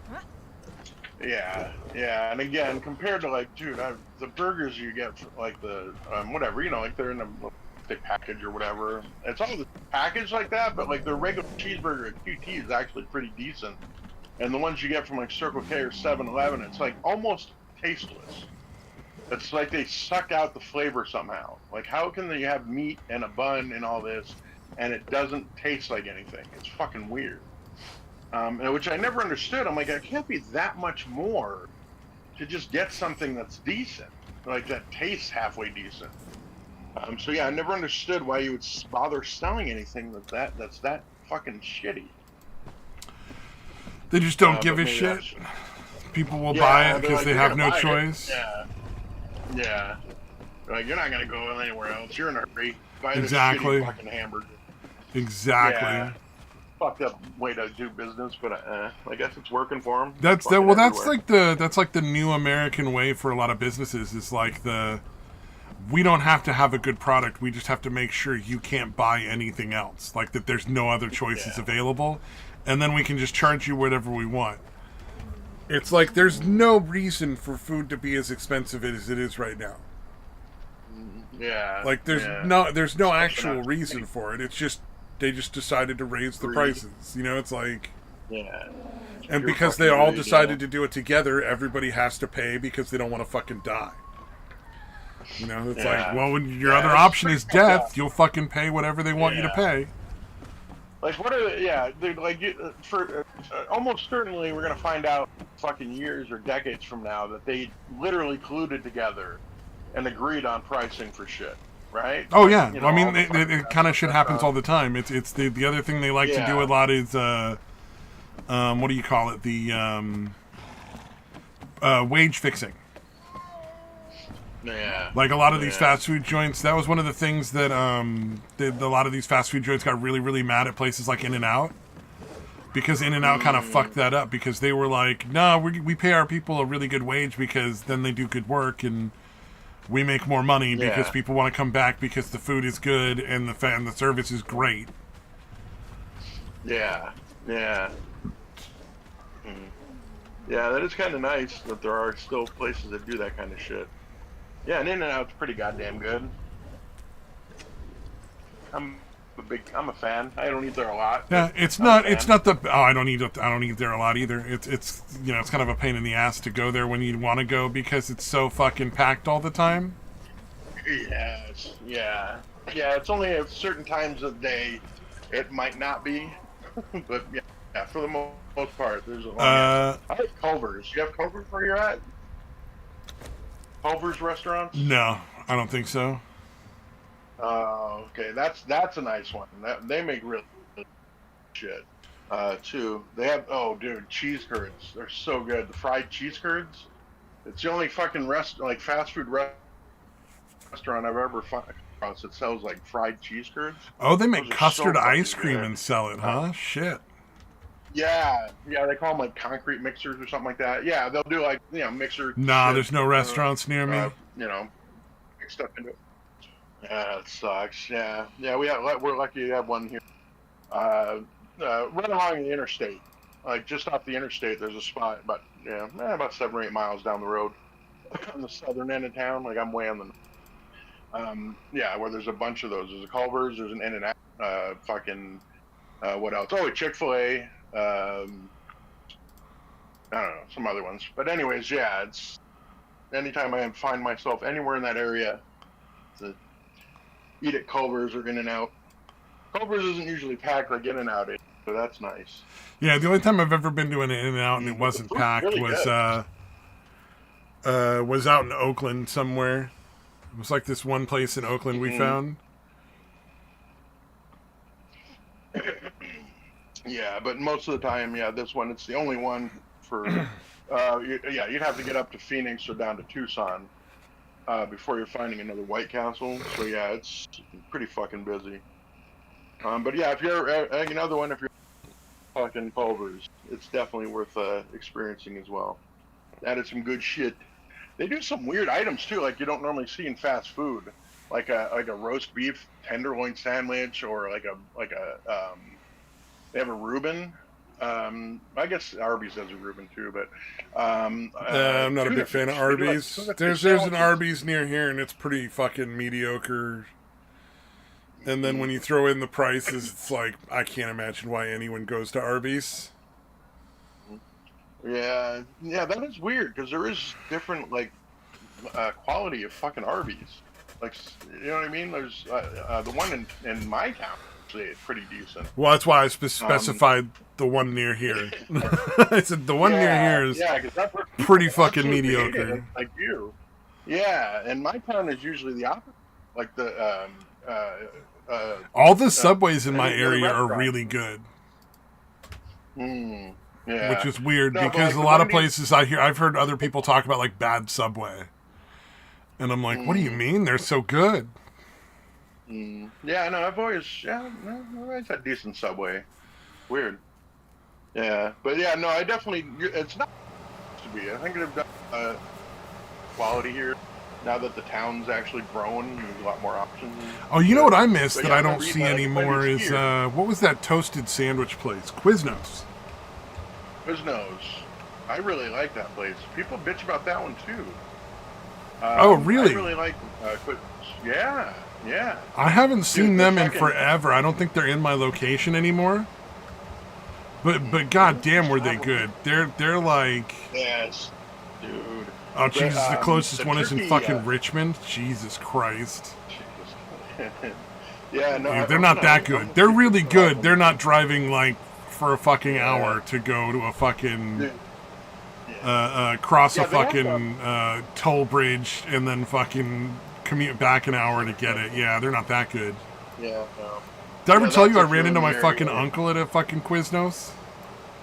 Oh, really? Yeah. So my aunt was married to this guy for a while. He was my uncle. We'll call him Bob, just so I'm not using his real name. Call him my Uncle Bob. And so growing up as a kid, that was my Uncle Bob. And I for like, I don't know, the better part of like 16, 17 years she was with the dude. Right? So I've seen him from like when I was a baby all the way up till I was like 16 or 17 before she ended up getting divorced and hanging out with some other dudes or whatever. My aunt liked to be in love, so she was constantly switching guys. And she was married a whole bunch of times, like 8 or 9. And fucking... So I ran into this random dude and fucking... I had a Quiznos, and I'm like, oh, hey, you're Tom, right? You were married to Denise O'Malley? And he's like, fucking nope. What the fuck? And it's like, dude, I fucking recognize you fucking retard. Like, you look the same, but older and with a slightly more swelled nose because you keep, doing the cocaine and drinking all the time. And he just fucking pretended he wasn't related, like, at all. And I'm just like, what the fuck? That's fucking fascinating. And the dude at the fucking store was, like, all super quiet. And then the guy left, and the guy was like, oh, that was awkward. I'm like, that was fucking weird. And I'm like, that's my fucking uncle. I've known him for 20 fucking years. Like, it's not like he doesn't look exactly the same. Like, I don't know what the fuck that was. And I was cracking up because I didn't really, like, care. It was just Yeah, weird that but he that's felt the odd. need to pretend to not be my uncle. It's like, Yeah. all right. So, yeah, I was just gonna say, hey, nice seeing you, and move on with our lives. But okay, Like, I I realized don't he know was what only they my have. uncle because he was married to my aunt. But it was like, I Right. fucking hang Yeah, out it's with still your odd. kid all the time for family gatherings. Did you Right. like? You know what? I never called him out on it. I never went and talked to any of his kids, like my cousins that would be Yeah. like maybe still in touch with him, to let them know, Right. because I'm sure they would have been like, "Did you really just fucking snub your fucking nephew for no reason? You fucking weirdo." But Yeah. I'm guessing. I don't know. Maybe the uh, just ended really badly. 'Cause I I've never have no spoken with idea, any of no fucking clue. I was not privy to Okay. any sort of like how their relationship was going. So Yeah. Yeah. yeah. Or he was just a weird guy. He was just a weird But guy. I got my Quiznos, I got my cornbread, my clam chowder, and my black Angus fucking toasted sandwich. Yeah. That was my jam. I would get the black their- Angus toasted sandwich. I would get the fucking cornbread and the clam chowder, if they had the soup and bread. Dude, I would always get the turkey bacon avocado, Mmm, that turkey sounds bacon good. guacamole, the broccoli and cheese. I like the broccoli and cheese soup. Yeah, if they had the broccoli and cheese soup and not the clam chowder, I would take the broccoli and cheese. I preferred the clam chowder. I've always really, really liked clam chowder just in general, so. Yeah, for some reason I don't. I don't know what it is. I just never. I don't. I think I've only had it like. Not a seafood fan, or just not a clam chowder fan? No, I like seafood. Oh, so Yeah, it's just the no, clam chowder? Yeah, Just yeah. not a clam chowder. Fair Yeah, 'cause, enough. No, I love most kinds of seafood. Fair enough. I mean, it's a very strong flavor, so it's gonna be one of those ones that you're either gonna like a lot or you're really not gonna like. Yeah, I think I was just too young and it was just too much, and I'm like, ugh, this is not. It's a very fishy soup. It does have a very Yeah, fishy 'cause, flavor I mean, for I like- seafood. Because Yeah. there's like Yeah, I fish mean, flavor that's good, but there's times when it's like a real heavy fish flavor is not so great. Yeah, a little too strong. But yeah, no, I love tuna fish. Well, at least albacore. I really cannot eat tuna fish anymore. Like it has to be like albacore or something like good quality like that. Weird. Yeah, that salmon, fucking shrimp, scallops, fucking. Oh, well, crab. everybody's got to like salmon. I think my favorite is smoked salmon on a bagel. Where it's like those thin strips of smoked Dude. salmon on a bagel with cream cheese. God, I fucking love that. So good. Oh yeah, that would do. I really like like the canned salmon. Similar to tuna fish. The same way tuna fish is canned. That mixed with cream cheese on like crackers and shit. Or on a bagel would be good. I never did that, but like just that as like a spread on crackers is really fucking good. Oh, yeah. Yeah, salmon The and cream cheese best- is a great combination.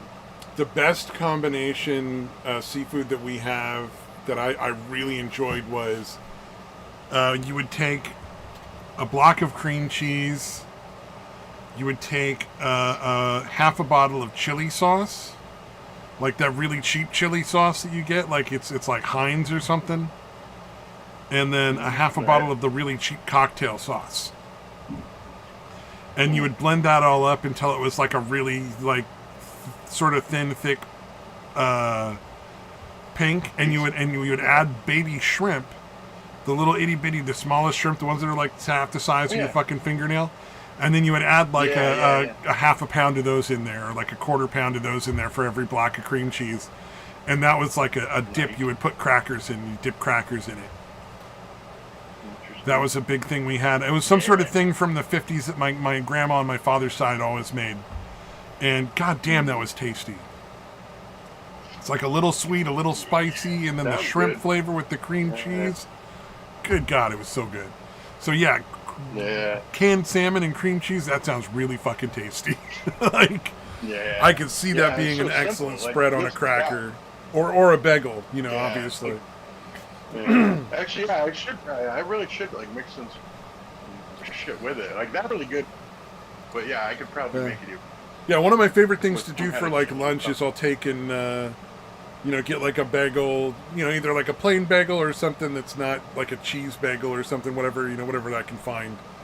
and just like a thin layer of cream cheese, and then like a one layer of the smoked salmon on top of each half, and then it's like an open face sandwich almost, and you just eat that with like some fruit or something, to like follow it up, and it's a tasty lunch. Shit, we're after 6. Oh right? yeah, we should probably call it. We should I'm probably sure dinner is awaiting for me. Yeah, my son's gonna be here any minute too. So. Oh, fair Yeah, enough.